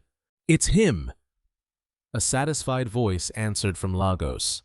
Chinedu Eze smiled for the first time in days. Then don't lose him again. The moon hung low over the Niger River as Ifeanyi Okoro ended the call with Chinedu Eze. For several moments he remained inside the parked vehicle, staring through his binoculars at the small mud-brick house where a single lantern still glowed. There he is, he murmured. One of his men shifted uneasily in the back seat. We can finish this tonight. Ifeanyi slowly shook his head. No. Why wait? Because dead men can disappear. He lowered the binoculars. But living men can lead us to much bigger opportunities. The thug frowned. I don't understand. If Obinna remembers where he hid certain company documents. He smiled faintly. Those documents could be worth far more than a bullet. The pickup quietly disappeared into the darkness. Inside the Okafor home, no one realized how narrowly danger had passed. Uchechi lay awake long after everyone else had fallen asleep. The reward being offered for information weighed heavily on her mind. $1,000. For many families in Umuoke, it represented years of income. She trusted most of her neighbors, but poverty had a cruel way of testing even good people. She quietly rose before dawn and stepped outside. The river greeted her with its familiar whisper. Normally, watching the current eased her worries. Today, it didn't. She heard footsteps behind her. It was Mama Ngozi. You couldn't sleep. It wasn't a question. Uchechi smiled weakly. You always know. I've listened to your silence since you were a little girl. They stood together beneath the fading stars. I'm afraid, Uchechi admitted. Of the men, yes. And I'm afraid someone in the village will accept the reward. Mama Ngozi nodded slowly. That may happen. Uchechi looked surprised. You think so? I think hunger can cloud judgment. She reached for her granddaughter's hand. But never forget. She squeezed it gently. Money reveals character. It doesn't create it. Uchechi remained quiet. If someone betrays us, then we will know who they truly were. The old woman's calmness steadied her heart. After breakfast, Uchechi prepared to visit the market again. She counted the money hidden inside a small tin container. 3 worn bills, a few coins, barely enough for cooking oil, certainly not enough for medicine. Dr. Adobe had warned that Namdi needed stronger antibiotics to prevent infection. The medicine cost more than she possessed. She quietly closed the container. Without saying anything to her grandmother, she walked into the tiny bedroom. There, wrapped carefully inside an old cloth, lay the last valuable object her parents had left behind, a delicate gold necklace. It had belonged to her mother. Uchechi picked it up carefully. Sunlight reflected softly across the worn metal. Her mother had worn it every Sunday to church. After the accident, Mama Ngozi had hidden it away. "Only sell this if life gives you no other choice," she had once said. Today, life had made that choice. An hour later, Uchechi entered the jewelry shop in the nearby town. The elderly shop owner examined the necklace through thick glasses. "It has sentimental value." "I know. But not much gold." He named a price. It was lower than she hoped, higher than she expected. She accepted without bargaining. As the money changed hands, she quietly whispered, "I'm sorry, Mama." She wasn't speaking to her grandmother. She was speaking to the mother whose necklace she would never see again. The money was enough. Enough for antibiotics. Enough for pain medicine. Enough for fresh bandages. Enough to keep the stranger alive. She carried the small paper bag home with mixed emotions. Relief, sadness, hope, loss. When Dr. Adobe arrived that afternoon, she immediately noticed the new medicine. "You bought everything," Uchechi nodded. "How?" "I managed." The doctor looked at her carefully. "You sold something." Uchechi smiled without answering. Dr. Adobe understood anyway. "You gave up something precious." He needed treatment. The doctor gently touched her shoulder. "You're sacrificing too much." "No." Uchechi looked toward the room where Namdi rested. "I'm only giving what I still have." Later that day, Namdi noticed new bandages and medicine bottles. Where did these come from? Uchechi busied herself cleaning fishing hooks. "Dr. Adobe, medicine isn't free." "No." "How did you pay?" She avoided his eyes. "It doesn't matter." "It matters to me." Mama Ngozi quietly sighed. She sold her mother's necklace. Silence filled the room. Namdi looked at Uchechi in disbelief. "You... what?" She shrugged gently. "It was only jewelry." "It belonged to your mother." "I know." His voice became heavier. "You sold the last thing your parents left you. You needed medicine." He stared at her. "Why?" The question came from somewhere much deeper than curiosity. She finally looked into his eyes. "Because no one should die simply because another person is poor." Those words struck him with unexpected force. He turned away, unable to speak. His chest felt strangely tight, not from broken ribs, from guilt. Somewhere inside him, fragments of another life whispered. Luxury, private jets, business dinners, expensive watches, a wardrobe filled with suits. He couldn't remember details, but he knew one thing. Whatever life he had lived before, he had never sacrificed something so precious for a stranger. That evening, while Uchechi prepared dinner, Namdi quietly walked outside. He stood beneath the mango tree, watching children play football nearby. One little girl tripped and fell. Before anyone else reacted, he instinctively hurried toward her. "Are you hurt?" She shook her head bravely. "I'm fine." He brushed dust from her knees. "There." She smiled brightly. "Thank you, Uncle." The words warmed him unexpectedly. Across the road, Baba Chukwu watched the scene. When the children ran away again, The elderly fisherman approached. "You're recovering well." "I think so." "You don't sound certain."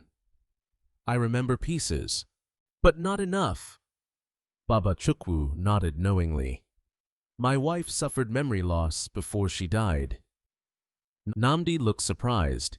Did she remember, eventually, everything? The old fisherman smiled sadly. No. But she remembered what mattered. What was that? Who loved her? Those words lingered long after Baba Chukwu left. Perhaps memories were not only facts, perhaps they were people, relationships, kindness, love. That night, while everyone slept, Namdi quietly examined the rough calluses forming on his hands from repairing nets and carrying water. He almost smiled. A strange thought entered his mind. Maybe losing his memory had not only taken something away, maybe it had also given him something. Humility, patience, gratitude. Before, whoever he had been measured success by achievements. Now he measured each day differently. One shared meal, one repaired net, one sunrise, one act of kindness. The following morning, another unexpected visitor arrived. Samuel Namdi. Not the stranger's temporary name, but Obinna's loyal executive. After days of following every possible clue, Samuel had traveled to villages along the Niger River, asking quiet questions rather than offering rewards. Unlike the criminals, he carried no weapons, only hope. As he entered a roadside tea stall, several kilometers from Umuke, he overheard two fishermen talking. They say a young woman sold family jewelry to buy medicine. For who? No one knows. Samuel looked up slowly. Medicine, hidden patient, a poor fishing village. Something inside him stirred. He calmly paid for his tea and unfolded a road map. His fingers stopped on one small village. Umuke. For the first time in weeks, genuine hope appeared on his face. Meanwhile, hidden among the trees overlooking that same village, Ifeanyi's men continued watching the Okafor house through binoculars. One of them lowered his scope. "Boss." "What?" "The girl isn't running." "No. She's protecting him." Ifeanyi smiled coldly. "Good." "Why is that good?" "Because people protecting someone they love." He looked toward the distant house. "Will always make themselves vulnerable." And for the first time since Uchechi pulled a dying stranger from the river, two very different groups were moving toward the same destination. One came to save Obinna. The other came to finish killing him. The morning air felt unusually heavy. Dark clouds gathered above the Niger River, turning the silver water into a dull sheet of gray. Fishermen, who had spent their entire lives reading the moods of the river, quietly pulled their boats closer to shore. "A storm is coming," Baba Chukwu warned, but the storm approaching Umuke was far more dangerous than rain. Inside the Okafor home, Namdi had begun helping Uchechi prepare fishing nets before dawn. His movements were now confident, almost effortless. The shoulder that had once barely lifted a cup could now pull thick rope without pain. "You've recovered faster than Dr. Adobe expected," Uchechi said. "I feel stronger every day." She smiled. "That's good. But—" She hesitated. "The stronger you become, the sooner you'll leave." He stopped working. The question had quietly lingered between them for days, but neither had dared speak it aloud. "What if I never remember? You will. What makes you so certain?" She looked toward the river. "Because every river eventually finds the sea." He smiled softly. "And if it doesn't, then it becomes a lake." He laughed. "You always have an answer. My grandmother says hope should always answer fear." For a brief moment, they simply enjoyed the peaceful silence. Neither noticed the black SUV parked nearly half a kilometer away behind thick acacia trees. Inside sat Ifeanyi Okoro.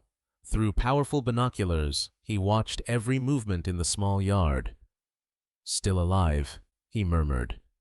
One of his men looked impatient. "We've waited long enough." "Not yet." "What are we waiting for?" "For certainty." He lowered the binoculars. "When he remembers." A cruel smile appeared. "He'll lead us straight to what Chinedu wants." Back at the house, Dr. Adaobi arrived carrying fresh medical supplies. "I've come to remove your stitches." Namdi sat quietly while she carefully examined the wound behind his ear. "The healing looks excellent." She paused thoughtfully. "How often are the headaches now?" "Less." "The dreams?" "More." Dr. Adaobi exchanged a glance with Uchechi. "Tell me about them." Namdi closed his eyes. "They're becoming clearer." "So, what do you see?" "A conference room." "A city skyline." "Someone shaking my hand." He frowned deeply. "There are newspapers." "What do they say?" "I can't read them." "But—" His breathing quickened. "I know they're talking about me." "What else?" "A building. Very tall. My picture hangs inside." Uchechi smiled hopefully. "That's more than before." "There's one thing that frightens me." "What?" "I remember making decisions that affected thousands of people." He looked down at his rough hands. "But I can't remember my own name." Dr. Adaobi finished removing the final stitch. "Memory is unpredictable. It often returns when least expected." She packed away her instruments. "Don't chase it. It will come." Later that afternoon, Uchechi decided to take Namdi farther along the river than he had walked since recovering. "You've been inside too much." "The doctor told me to rest." "The doctor also said fresh air helps." He laughed. "You've become very persuasive." The narrow path followed the riverbank beneath towering palm trees. Children waved as they passed. Old women sold roasted corn beside the road. Goats wandered lazily between mud brick homes. Everything seemed peaceful until they reached an abandoned ferry dock. Namdi stopped walking. His breathing changed instantly. His eyes fixed on the weathered wooden platform extending over the water. "What is it?" Uchechi asked. He didn't answer. A sharp pain exploded inside his head. Suddenly, rain. Heavy rain. Voices shouting. Hands grabbing him. Someone punched him across the face. Another blow. He fell to wet wooden boards, the smell of diesel fuel, the sound of rushing water. "You signed your own death warrant." A familiar voice. Cold, controlled. Chinedu. The name burst into his mind like lightning. Then another face. Kelechi. Another. Ifeanyi. Everything came rushing back. Board meetings. Company headquarters. Private helicopters. His wife who had died years earlier. The orphanage he secretly funded. Scholarship programs. His employees. His dreams. His company. His betrayal. Every missing piece returned at once. He staggered backward. Uchechi caught his arm. "Namdi!" His entire body trembled. "My name!" His voice barely escaped. "My name is—" He closed his eyes. "Obinna." Tears filled them. "Obinna Nwosu." Uchechi stared silently. "You remember—" He nodded slowly. "I remember everything. Every detail, every conversation, every betrayal." He remembered Chinedu convincing him to inspect the riverfront project personally. He remembered dismissing security because Chinedu insisted the meeting needed confidentiality.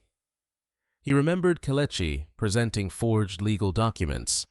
When Obinna refused to sign them, everything changed. The first punch, the rope around his wrists, the drive toward the river. Ifeanyi, laughing. "You built an empire." Now watch it disappear. Then, cold water, darkness, nothing, until Uchechi. He looked at her with overwhelming emotion. You saved my life. She smiled gently. I already knew that. No. He shook his head.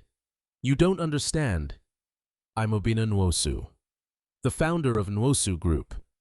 The newspapers. She suddenly remembered the television reports she had briefly seen in the market weeks earlier. The missing billionaire. Her eyes widened. It was you. He nodded. They tried to steal everything. She remained silent. After several moments, she asked quietly, What will you do now? He looked across the flowing river.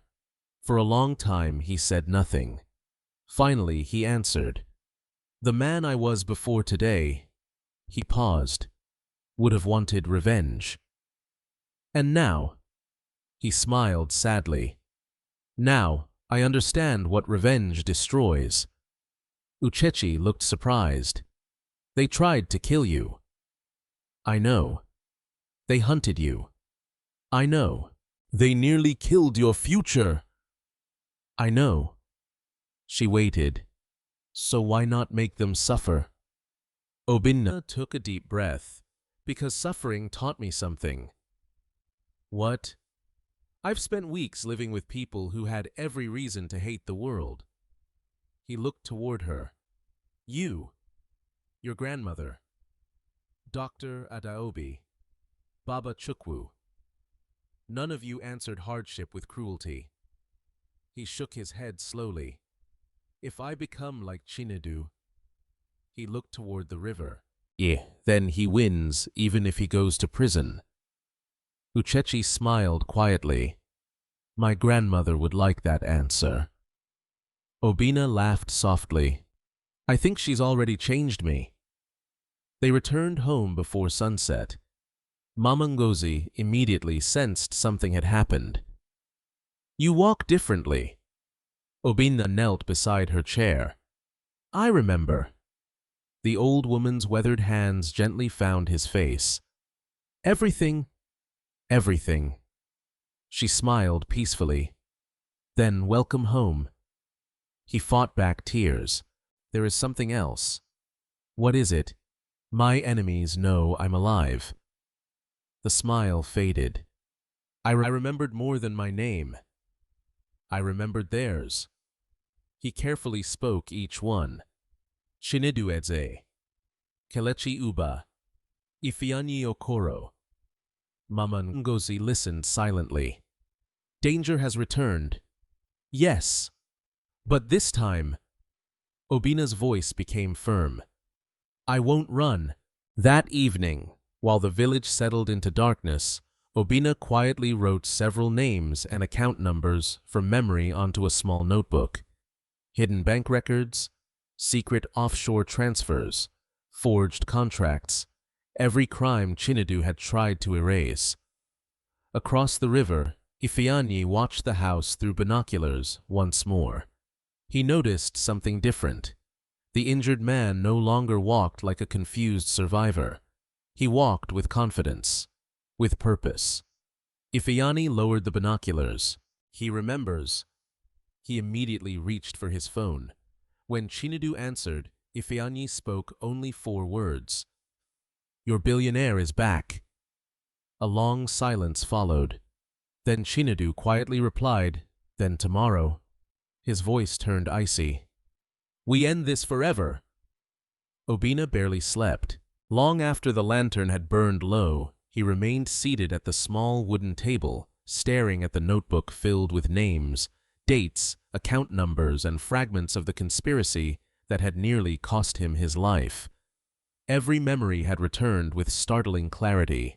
Chinedu Eze had spent years earning his trust while secretly building a network of corrupt executives, lawyers, and hired criminals. Together, they had created shell companies, falsified contracts, and diverted millions of dollars from Nwosu Group into hidden accounts. The forged documents had required only one final signature, Obinna's. When he refused to sign, Chinedu abandoned deception and chose murder. Obinna closed the notebook. He had enough evidence in his memory to expose them, but memory alone would never convince a court. He needed documents, witnesses, digital records, people he could still trust. That meant only one thing. He had to return to Lagos. As the first rays of sunlight slipped through the window, Uchechi found him already dressed. "You didn't sleep?" "Not much." She placed 2 cups of tea on the table. "You've been thinking." "I have." "And?"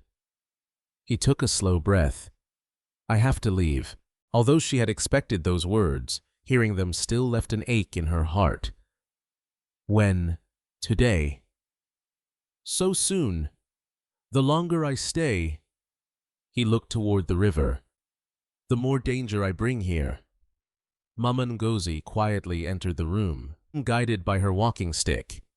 "I agree." Both of them turned toward her. "The men searching for you will not stop." She smiled gently. "If you truly wish to protect this village—" She reached for Obinna's hand. "Then you must lead the danger away from it." Obinna nodded slowly. "I'll arrange protection for all of you." Mama Ngozi chuckled softly. "You still think like a businessman." He looked confused. "What do you mean? You solve tomorrow's problems before thanking today's blessings." He lowered his head. She was right. Before speaking of security lawyers or justice, there was something more important. He stood and faced both women. "I owe you my life." Uchechi shook her head. "You don't owe us." "I do." "No." She smiled warmly. "We simply did what we believed was right." His voice became emotional. "If you hadn't pulled me from that river—" He paused. "My story would have ended there." Mama Ngozi reached out and gently squeezed his arm. "Then make sure the next chapter honors the life you were given." Those words settled deeply into his heart. A short while later, Dr. Adobe arrived carrying fresh supplies. She noticed the packed bag beside the door. "So?" She smiled knowingly. "You remembered." "I remembered everything." "I was hoping you would. But I also feared it." "Why?" "Because memory brings responsibility." Obinna nodded. "It does." She examined him one final time. "Your injuries have healed enough for travel. But avoid unnecessary strain." He smiled. "I'll try." She looked at him seriously. "No. You'll promise." He laughed for the first time in days. "I promise." Before leaving, Dr. Adobe handed him a sealed envelope. "What's this?" "My medical notes. You may need proof of your injuries." Obinna accepted it gratefully. "Thank you." "No." She smiled. "Thank Uchechi. I only treated your body. She gave you a reason to keep living." Later that morning, Baba Chukwu quietly approached the house carrying a weathered backpack. "I heard you're traveling." Obinna looked surprised. "How?" The old fisherman laughed. "Nothing remains secret in a village." He handed over the backpack. "You'll need proper clothes." Inside were neatly folded trousers, a plain shirt, sturdy shoes, and a lightweight jacket. "They belong to my son." Obinna looked up. "I can't accept these." "You can. He'll need them." Baba Chukwu's smile became tinged with sadness. "He won't. My son moved to Canada 12 years ago. He sends new clothes every Christmas." Araba laughed softly. "If you know where I can buy that without money." The nurse sighed. I wish I did." After writing several recommendations into her medical file, she hesitated. "Can I ask you something?" "Of course." "Is it true Mr. Kofi Bediako visited your house?" Araba nodded. "Twice." "And—" "He was kind." That's all. The nurse smiled. The village has invented much bigger stories. I've heard. You don't seem angry. I don't have time, and let you walk into danger by yourself. I've already placed you at risk. That wasn't your choice. It became yours the moment you saved me. She smiled stubbornly. Exactly. I'm not abandoning this story halfway through. Mama Ngozi listened quietly before speaking. She has already made her decision. Obinna sighed.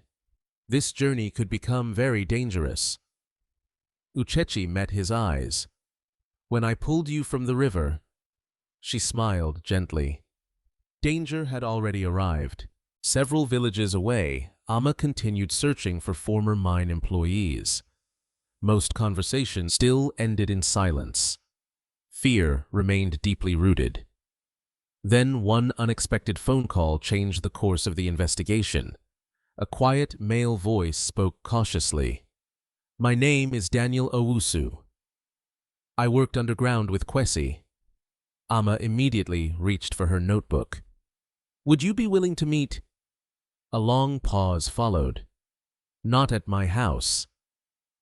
Someone has been asking about me. Where? We destroy information we haven't found. Ifeanyi nodded slowly. I understand.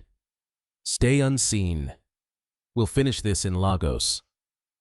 By early afternoon, Obinna Nwosu and Uchechi boarded an aging regional bus crowded with traders, students, and workers returning to the city. Neither noticed the silver SUV quietly merging into traffic several vehicles behind. The journey began peacefully. Fields stretched endlessly outside the windows. Villages passed one after another. Children waved from dusty roads. Hours slipped by. As evening approached, the bus stopped at a roadside restaurant for passengers to eat. Obinna and Uchechi found a quiet table in one corner. She noticed him studying everyone entering the building. You're watching. I've spent years evaluating people. You think someone followed us? I don't know. Before she could respond, an elderly waitress accidentally dropped a tray of bowls. Ceramic shattered across the floor. Instantly, several impatient customers complained loudly. What kind of service is this? Be careful, the old woman repeatedly apologized while trying to gather broken pieces. Without hesitation, Obinna stood. He knelt beside her. Please don't touch the sharp pieces. I'll help. The restaurant fell strangely quiet. Several people stared. The elderly waitress looked embarrassed. Sir, it's all right. Together they cleaned the floor. When they finished, the manager hurried over. I'm terribly sorry. You shouldn't be. Obinna smiled. Accidents happen. As they returned to their table, Uchechi looked at him thoughtfully. The old Obinna would have done that? He remained silent for a long moment. Finally, he answered honestly. I don't know. I hope so. But I'm not certain. She smiled. I think I like this version better. He laughed softly. So do I. Outside the restaurant, hidden behind tinted windows, Ifeanyi lowered his binoculars. He hasn't changed. One of his men looked confused. What do you mean? He still helps strangers. He shook his head almost in disbelief. Even after everything. The thug frowned. Doesn't that make him weak? Ifeanyi stared toward the restaurant entrance. No. It makes him dangerous. Why? Because men like that inspire loyalty. And loyalty. He started the SUV's engine. It is harder to defeat than fear. As night settled over the highway to Lagos, two vehicles continued traveling in the same direction. One carried hope, the other carried death. Neither journey had reached its destination, and both were racing toward the same final confrontation. The first light of dawn painted the Lagos skyline in shades of gold as the regional bus pulled into the city's crowded central terminal. After weeks in the quiet fishing village of Umuke, the noise felt overwhelming. Car horns echoed through the streets.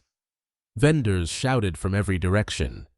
Thousands of people hurried past, each focused on their own destination.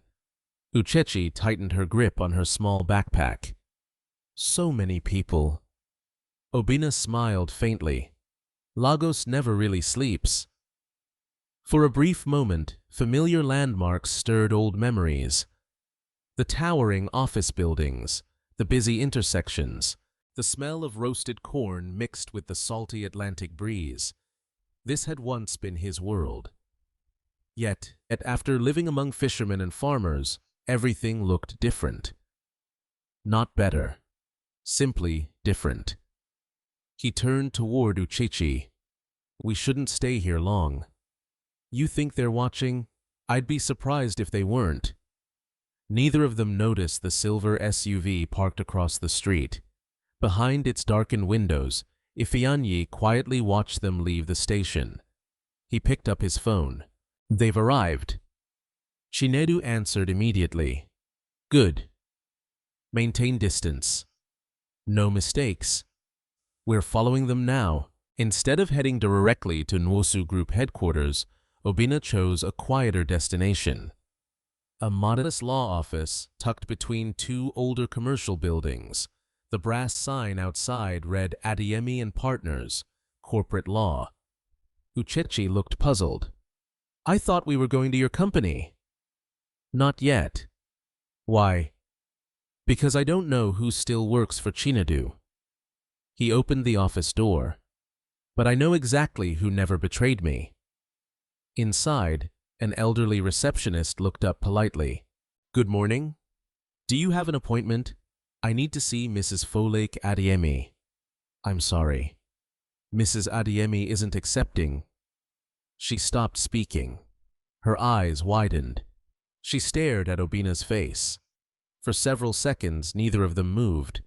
Then she whispered, Chairman. Obinna smiled gently. Good morning, Grace. Tears instantly filled the receptionist's eyes. Oh my goodness. You're alive. Within moments, the entire office erupted into shocked voices. Employees emerged from every room. Some stared, some cried openly.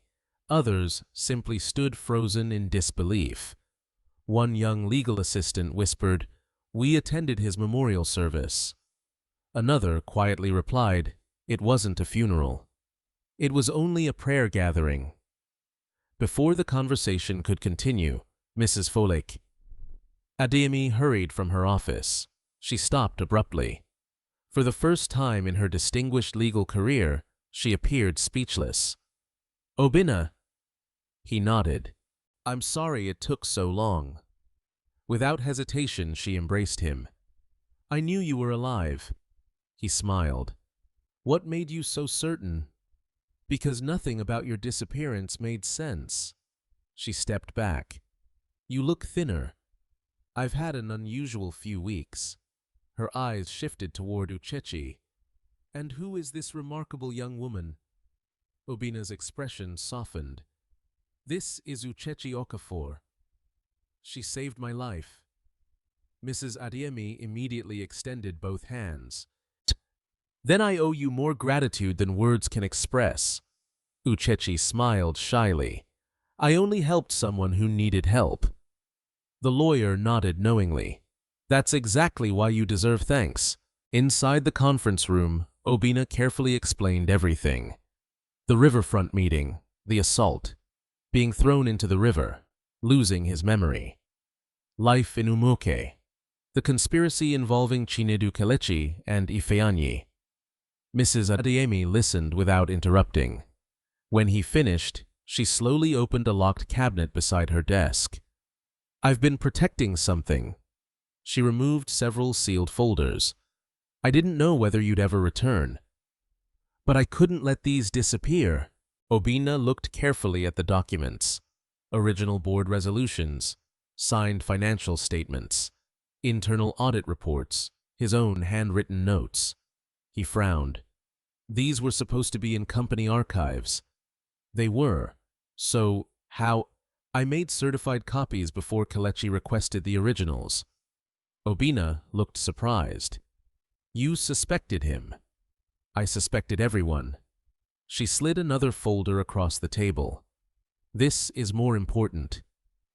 Inside were confidential audit records, thousands of pages documenting suspicious transactions over the previous 3 years. Money transferred into unknown companies, consulting fees with no contracts, construction payments for projects that never existed. Uchechi stared at the numbers. So much money. Mrs. Adeyemi nodded. Nearly $90 million. Obinna slowly closed the file. So that's why they needed my signature. They wanted legal approval before the annual audit. And when I refused, Mrs. Adeyemi finished the sentence. They decided murder was easier. Silence settled over the room. Meanwhile, several blocks away, Samuel Namdi finally received the phone call he had prayed for. Mr. Samuel. Yes. The chairman is alive. Samuel immediately stood. Where? At Adeyemi and Partners. Without another word, he rushed from his office. Less than 30 minutes later, Samuel entered the law firm's conference room. The door opened. He stopped. For a heartbeat, neither man spoke. Then Samuel smiled. I knew it. Obinna walked forward. So did I. The two men embraced like brothers reunited after years apart. Samuel stepped back, unable to hide his emotion. I searched every village. I searched every hospital. I searched every river. Obinna smiled. And you finally found me. Samuel shook his head. No. He looked toward Uchechi. She found you. He turned and bowed his head respectfully. Thank you. Uchechi looked embarrassed. You don't need to thank me. I do. Our company, our employees, our foundation. He smiled warmly. You gave all of them another chance. Samuel opened his briefcase. I've been collecting evidence. He spread several storage drives across the table. I recovered backup security recordings before someone deleted them. Obinna's eyes widened. You have the backups? Samuel nodded. I kept them hidden. Mrs. Adeyemi immediately connected one of the encrypted drives to her secure office computer. The recording appeared on screen. Riverfront project, 3 weeks earlier. The footage showed Obinna arriving. Minutes later, Chinedu entered. Then, Kelechi. The 3 men disappeared inside the temporary office. 27 minutes later. The camera briefly captured 4 unfamiliar men escorting someone whose hands appeared restrained. The image wasn't perfectly clear, but one face was unmistakable. Ifeanyi. The footage continued. A black SUV drove toward the river. It never returned. No one in the room spoke. Finally, Samuel broke the silence. This is enough to reopen the investigation.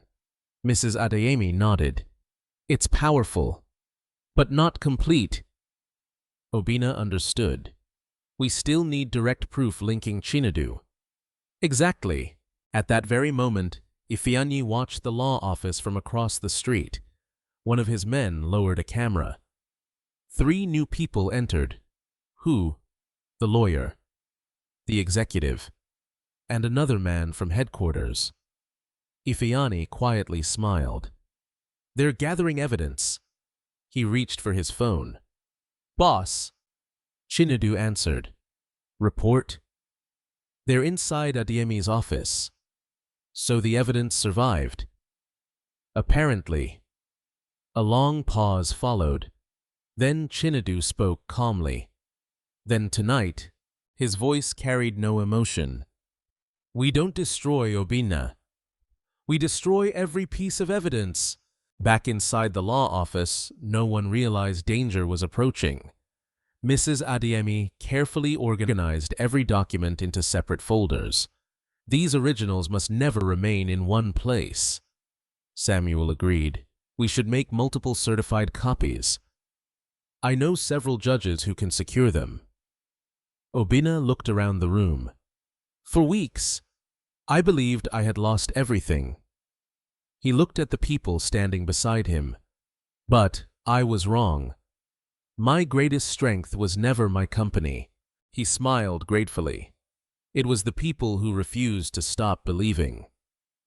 Outside evening, shadows slowly stretched across the street.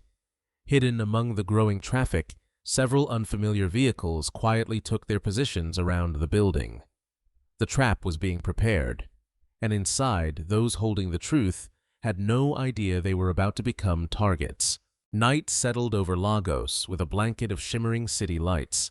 From the windows of Adeyemi and Partners, the streets below looked peaceful, but inside the conference room, everyone understood that time had become their greatest enemy. Mrs. Folake Adeyemi carefully locked the original documents inside a fireproof briefcase. "We cannot keep everything here," she said. Samuel nodded. "I've already arranged for encrypted copies of the security footage.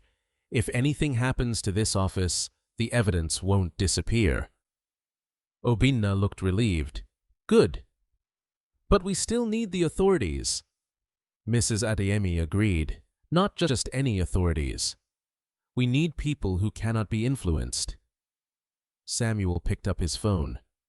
"I know someone. Inspector Tunde Adebayo." Obinna immediately recognized the name. He led the anti-corruption task force years ago, and he still has a reputation for honesty, Samuel replied. Mrs. Adeyemi smiled. "If anyone can reopen this investigation fairly, it's him." Samuel dialed the number. The call lasted only a few minutes. When he ended it, hope had returned to his face. "He agreed to meet us." "When?" Obinna asked. "Tomorrow morning." "Where?" "Police headquarters." Mrs. Adeyemi nodded. "Good.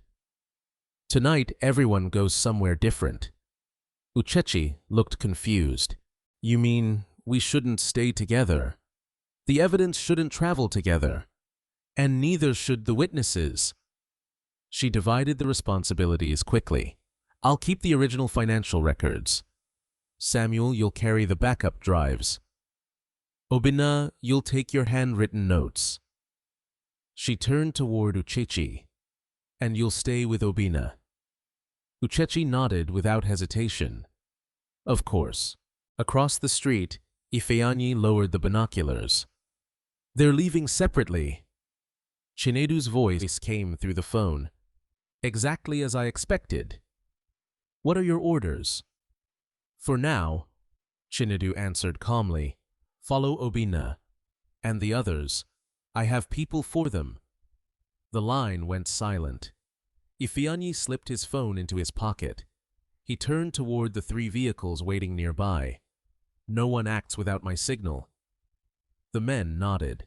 Obinna and Uchechi left through the rear entrance of the law office. Samuel had arranged a modest guest house several neighborhoods away instead of an expensive hotel. "We'll attract less attention," he explained.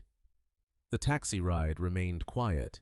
Lagos traffic crawled beneath glowing streetlights while vendors continued selling fruit newspapers and bottled water to passing motorists. Uchechi gazed out the window. "I've never imagined a city this large." Obinna smiled. "It used to impress me. And now, I miss the sound of the river." She laughed softly. "I never thought I'd hear a billionaire say that." "I wasn't a billionaire when I learned to appreciate silence." She looked at him thoughtfully. "I think you were. You just didn't notice." When they arrived at the guest house, the owner greeted them warmly. "Good evening. 2 rooms." Obinna nodded. "Please." After checking in, they shared a simple dinner in the small dining area. Rice, grilled fish, fresh vegetables. nothing extravagant. Halfway through the meal, Uchechi noticed Obinna staring at the elderly waiter serving nearby tables. "What is it?" "He reminds me of someone." "Who?" "My father." She smiled. "You've spoken very little about your family." Obinna looked down at his plate. "My parents built almost nothing. But they taught me everything.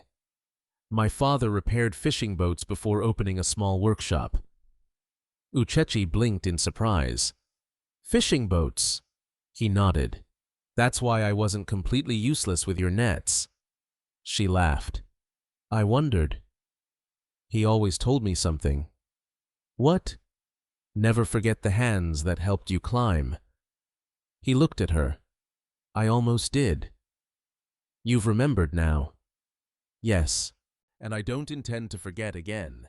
Hundreds of kilometers away in Umoke, Mama Ngozi finished her evening prayers before preparing for bed.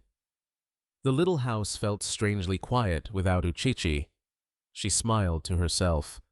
The child has finally begun her own journey. A gentle knock sounded at the door. "Who's there?" "It's Baba Chukwu." She opened the door. The elderly fisherman stepped inside carrying a basket of fresh cassava. "I thought you shouldn't be alone. You worry too much." He chuckled. "I've reached an age where worrying is free." The two old friends shared tea while talking about the village. Neither noticed two unfamiliar motorcycles entering Umoke under cover of darkness. Back in Lagos, Samuel drove toward his apartment with the encrypted storage drives hidden beneath the driver's seat. He checked his mirrors repeatedly. Nothing unusual. Still, he couldn't shake the feeling that someone was watching.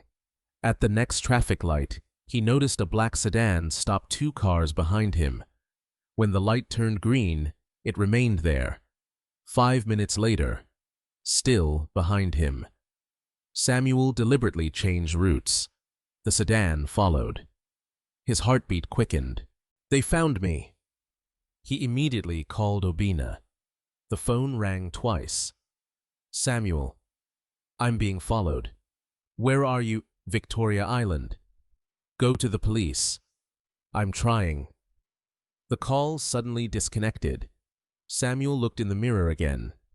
Now there were 2 vehicles. His grip tightened on the steering wheel. At the same moment, Obinna's phone rang again. The caller ID showed Mama Ngozi. He smiled as he answered. "Good evening, Mama." There was no reply. Instead, heavy breathing, then a man's voice. "Good evening, Chairman." Obinna froze. "Who is this?" "I think you know." "Ifeanyi." Obinna's expression darkened. "What have you done?" A cold laugh answered. "Nothing permanent." "Yet." Obinna stood abruptly. Uchechi immediately recognized the fear in his eyes. "What happened?" He raised one hand asking her to remain quiet. "Ifeanyi, if Mama Ngozi is hurt, relax. She's alive. For now." Obinna's voice became dangerously calm. "What do you want?" "I want you." "Leave her out of this." "Interesting. You've become very protective. You have 1 hour. If you don't come alone." A brief pause. The old woman disappears forever. The line went dead. Silence filled the room. Uchechi's face turned pale. "My grandmother," Obinna nodded slowly. "They have her." "No." Tears instantly filled her eyes. "They promised they wouldn't return. They lied." She reached for her phone with trembling hands. "I have to call the village. There isn't time." She looked at him desperately. "We have to save her." "We will." "How?" Obinna took a deep breath. "They want me." "Then don't go." "If I don't." He couldn't finish the sentence. Both of them understood. Mama Ngozi would pay the price. Uchechi grabbed his arm. You can't trust them. I don't. They'll kill you. Maybe. No. Her voice cracked. There has to be another way. Before Obinna could answer, his phone rang again. This time it was Samuel. He sounded breathless. I lost one car, but another is still behind me. Listen carefully, Obinna said. They've taken Mama Ngozi. Samuel fell silent. Then he answered firmly. This isn't a coincidence. No. It's coordinated. What do we do? Obinna looked at Uchechi, then toward the window overlooking the busy Lagos streets. For the first time since recovering his memory, he felt trapped between two impossible choices. If he went to the meeting alone, Chinedu would almost certainly try to kill him again. If he refused, an innocent woman who had treated him like family would suffer because of him. He closed his eyes. The answer became painfully clear. I'll go. Uchechi immediately shook her head. I'm coming with you. No, I'm not leaving you. It's too dangerous. So is letting you face them alone. Their argument was interrupted by another call, this time from Inspector Tunde Adebayo. I've just received intelligence, the inspector said. Someone is trying to eliminate every witness connected to Chairman Nwosu. Obinna's expression hardened. They've already started. What happened? They kidnapped an innocent woman. The inspector answered without hesitation. Don't meet them alone. We're mobilizing officers now. Obinna looked at Uchechi. Hope flickered once more. Perhaps justice was finally beginning to move. But somewhere outside the guest house, hidden inside a parked vehicle, Ifeanyi watched the entrance with quiet patience.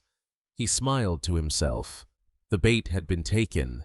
Now all he had to do was wait for Obinna to walk into the trap. The night air felt heavy as Obinna stood near the window of the guest house, staring at the stream of headlights below. Every instinct told him the kidnappers wanted him to panic. He refused to give them that advantage. Inspector Tunde Adebayo's voice remained steady over the phone. Chairman Nwosu, listen carefully. I'm listening. My officers are already moving. I don't have time to wait. You do if you want everyone to survive. Obinna closed his eyes for a moment. They have an elderly woman who risked everything to save me. I understand. No. His voice grew quieter. You don't. They're using her because of me. Inspector Tunde answered firmly. They're using your compassion. And that's exactly why we must remain disciplined. Obinna looked toward Uchechi, who sat silently with tears in her eyes. Can you track the call? We already are. Our cyber unit traced it to an abandoned warehouse district near Apapa. Can you be certain? No. It could be a disposable phone. But it's enough to begin. Obinna nodded slowly. What do you need from me? I need you to do exactly what they expect. You want me to go? Yes. But not alone. 30 minutes later, an operation room inside Lagos Police Headquarters buzzed with quiet urgency. Maps covered the walls. Satellite images filled computer screens. Plainclothes officers reviewed photographs of Chinedu Eze Kelechi Uba and Ifeanyi Okoro. Inspector Tunde stood before them. Our priority is simple. Rescue the hostage. Protect the witnesses. Arrest everyone involved. He pointed toward the warehouse district. Surveillance teams are already in position.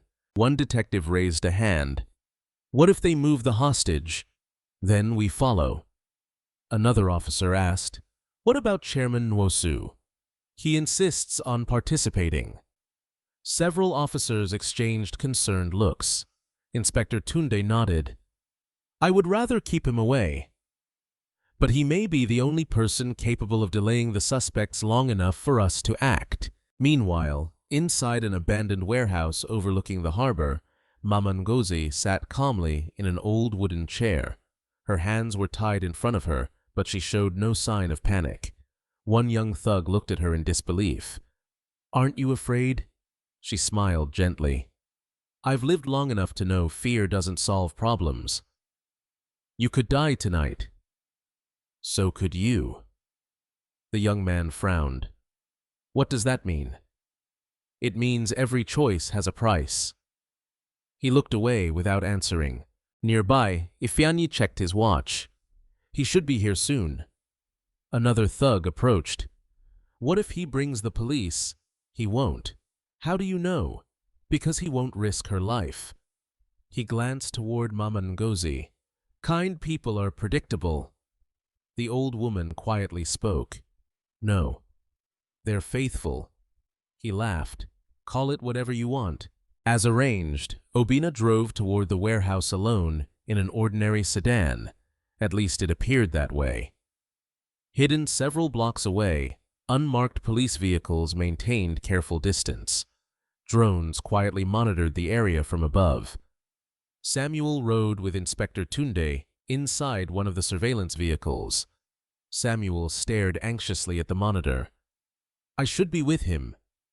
Inspector Tunde shook his head. "Your responsibility is the evidence. And your testimony. If something happens to you, this case becomes much weaker." Samuel reluctantly accepted the reasoning.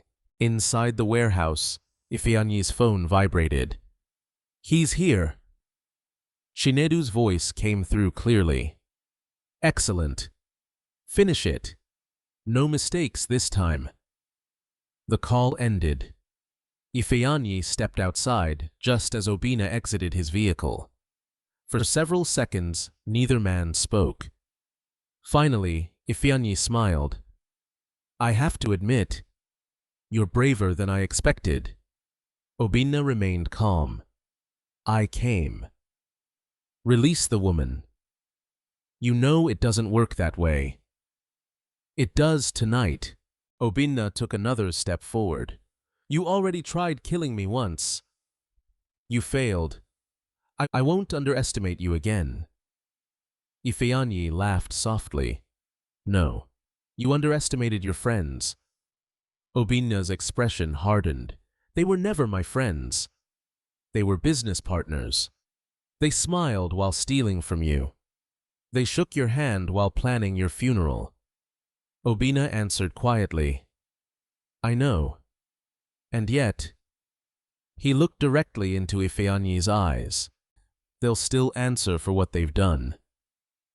The gang leader pulled a pistol from beneath his jacket. He pointed it toward the ground rather than directly at Obinna. "You're very confident. I've learned confidence isn't the same as arrogance." "Who taught you that?" "A poor fishing family." For the first time, genuine confusion crossed Ifeanyi's face. "You almost died. And somehow became wiser." Obinna smiled faintly. "Funny how life works."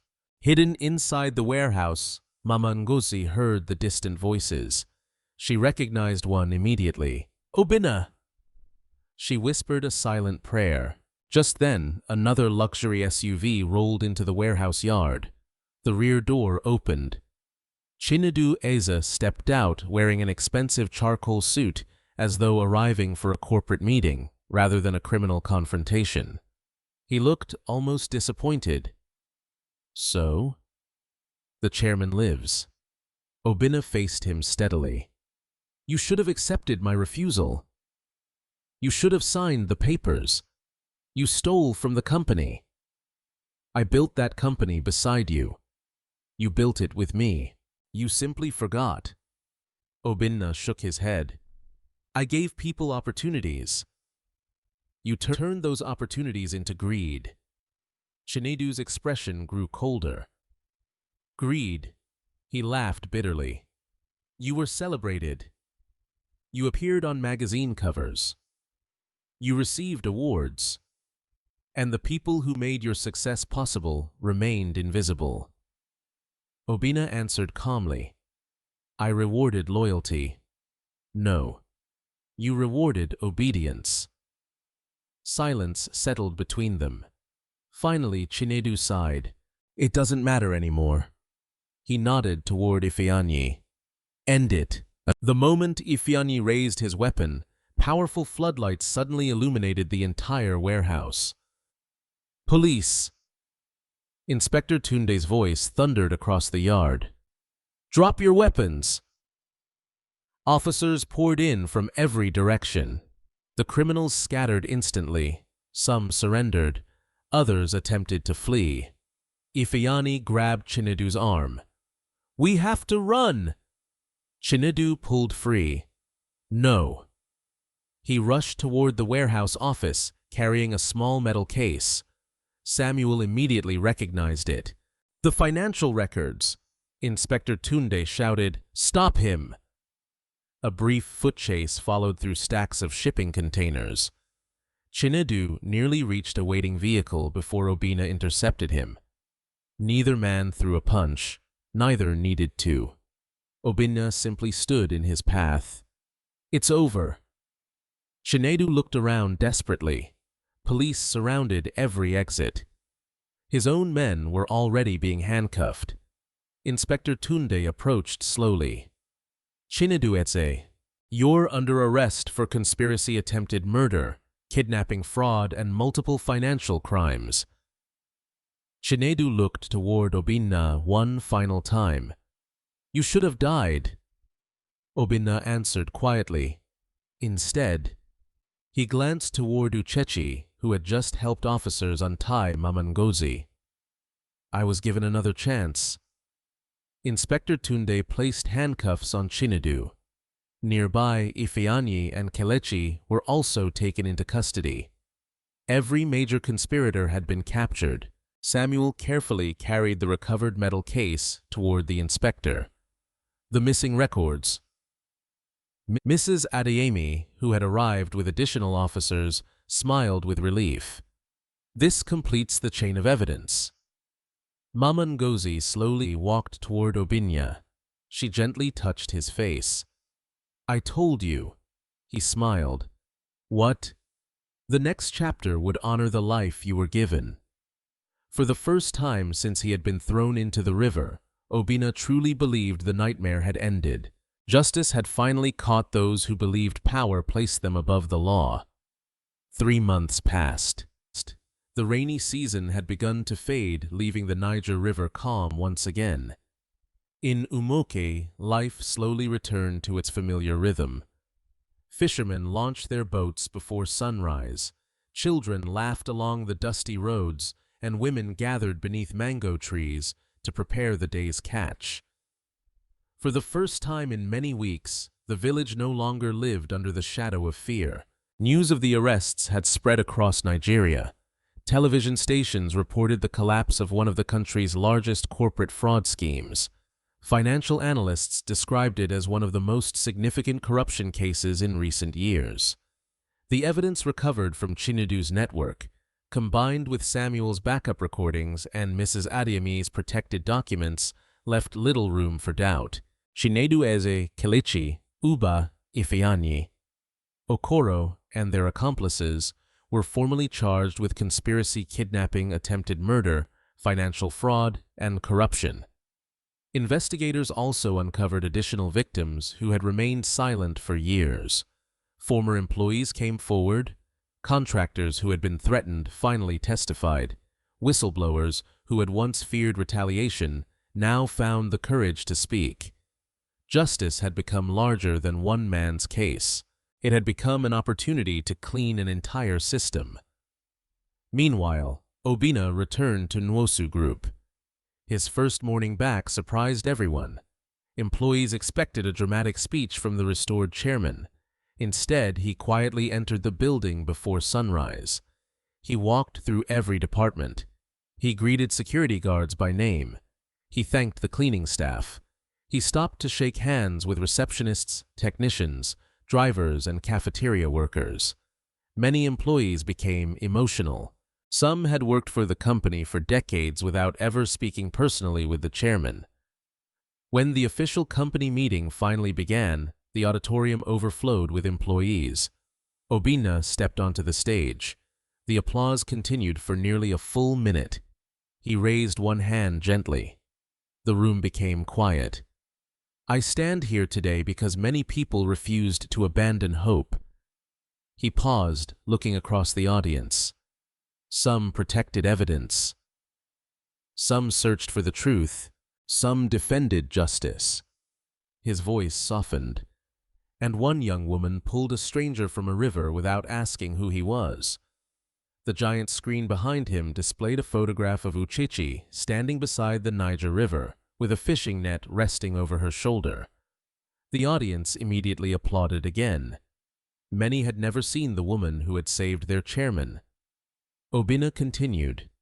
For years, I believed leadership meant making the biggest decisions.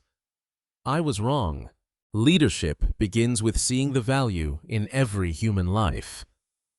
He announced a series of reforms: independent financial oversight, anonymous whistleblower protections, scholarship programs for employees' children, expanded healthcare benefits, community investment projects in underserved rural areas, transparent executive audits.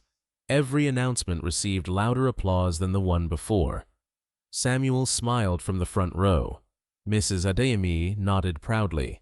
The company was no longer simply recovering, it was changing.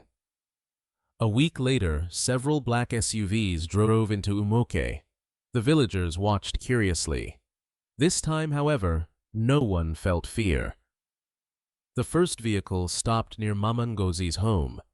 Obinna stepped out dressed simply in a light blue shirt and dark trousers. Behind him came engineers, architects, teachers, and healthcare workers. Children ran excitedly through the village. Billionaire Obinna is back. Baba Chukwu laughed. I suppose we should stop calling him Namdi now. Obinna embraced the old fisherman warmly. You can call me whichever name reminds you that I still owe you for those clothes. Everyone laughed. He gathered the villagers beneath the large mango tree. I made a promise. I've come to keep it. He introduced the team standing behind him. Construction specialists, medical professionals, education planners. Together, they presented a development project designed with the village council rather than imposed upon them. A new health clinic, a modern primary school, a clean water system, improved fishing storage facilities, microloans for local fishing families, vocational training programs for young adults, scholarships for students wishing to attend university. Obinna spoke carefully. This isn't charity. It's partnership. We build it together. The villagers applauded enthusiastically. Dr. Adobe smiled with relief when she learned the clinic would include proper diagnostic equipment and a small maternity unit. For years we've treated patients with almost nothing, she said. This will save lives. Baba Chukwu examined plans for improved fish storage. We've needed this for decades. Mama Ngozi simply sat quietly, listening to the excitement around her. The joy in everyone's voices was enough. That afternoon, after the crowd dispersed, Obinna and Uchechi walked together toward the river, where everything had begun. The water reflected the warm colors of the setting sun. Neither spoke for several minutes. Finally, Obinna broke the silence. I've been thinking, Uchechi smiled. That's usually how important conversations begin. He laughed softly. I suppose it is. He reached into his pocket and removed a small velvet box. She looked surprised. You don't have to, he gently interrupted. It's not what you think. Inside rested a delicate gold necklace, simple, elegant. It resembles the one you sold. Her eyes widened. You remembered. I asked the jeweler to describe it. I couldn't replace your mother's necklace. No one can. But I wanted to honor what your sacrifice meant. Tears filled her eyes. It's beautiful. He closed the box and placed it carefully in her hands. I also have another question. She looked at him curiously. What is it? Nwosu Foundation is expanding its education programs across rural communities. I need someone honest enough to lead them. She stared at him in disbelief. Me, you understand the people we're trying to serve. I've never managed an organization. You managed hope. He smiled warmly. You reminded a man who had everything what truly mattered. She remained silent for a long moment before answering. I'll accept, but only if we continue listening before deciding. He nodded immediately. Agreed. And Fishing's village. We never forget it. Promise. I promise. Mama Ngozi watched from the porch as the two of them walked back from the river. Baba Chukwu quietly joined her. They seem happy. They are. He smiled. You always believed he'd remember. I believed kindness leaves a mark deeper than memory. As evening settled over Umuke, children played beside the river where a broken, unconscious stranger had once drifted toward an uncertain future. Now that same river carried fishing boats filled with laughter instead of fear. Obinna looked across the water one final time. The river had taken away his certainty. It had stripped him of wealth status and identity. Yet in doing so, it had given him something far greater. A second chance to become not only a better leader, but a better man. And Uchechi, who had expected nothing in return for saving a stranger, discovered that the greatest rewards are rarely measured in money or titles. They are found in lives restored, communities strengthened, and the quiet knowledge that a single act of compassion can change countless futures. Sometimes the current that seems determined to carry everything away is the very one that leads us home. Every life eventually reaches a moment when we are forced to choose between fear and compassion. Uchechi had every reason to walk away from the unconscious stranger she found in the river. She was poor, responsible for her blind grandmother, and already struggling to survive. Saving him could only bring danger into her life. Yet she chose kindness over convenience, and that single decision changed not only one man's future, but the lives of an entire community. Her story reminds us that true greatness is not measured by wealth, titles, or influence. It is measured by the courage to do what is right when no one is watching and when there is nothing to gain. Obinna also learned the lesson that many people discover too late. Success without humility can slowly distance us from the people who matter most. Losing his memory stripped away his status, his fortune, and his identity, but it allowed him to rediscover the values that had once inspired him to build his company. Sometimes life takes away what we think defines us so we can remember who we truly are. Pain, betrayal, and hardship do not have to make us bitter. They can make us wiser, more compassionate, and more grateful if we allow them to shape our character instead of our anger. The people who betrayed Obinna believed that power and money could erase the truth forever. They forgot that lies may travel quickly, but truth has remarkable endurance. Justice may not arrive immediately, but honesty, loyalty, and integrity leave footprints that cannot be erased. In the end, it was not wealth that saved Obinna. It was the ordinary people whose hearts were stronger than their fears. May this story remind you that every act of kindness, no matter how small, has the power to create ripples far beyond what we can see. You may never know whose life will be transformed because you chose compassion instead of indifference. The world changes one good decision at a time.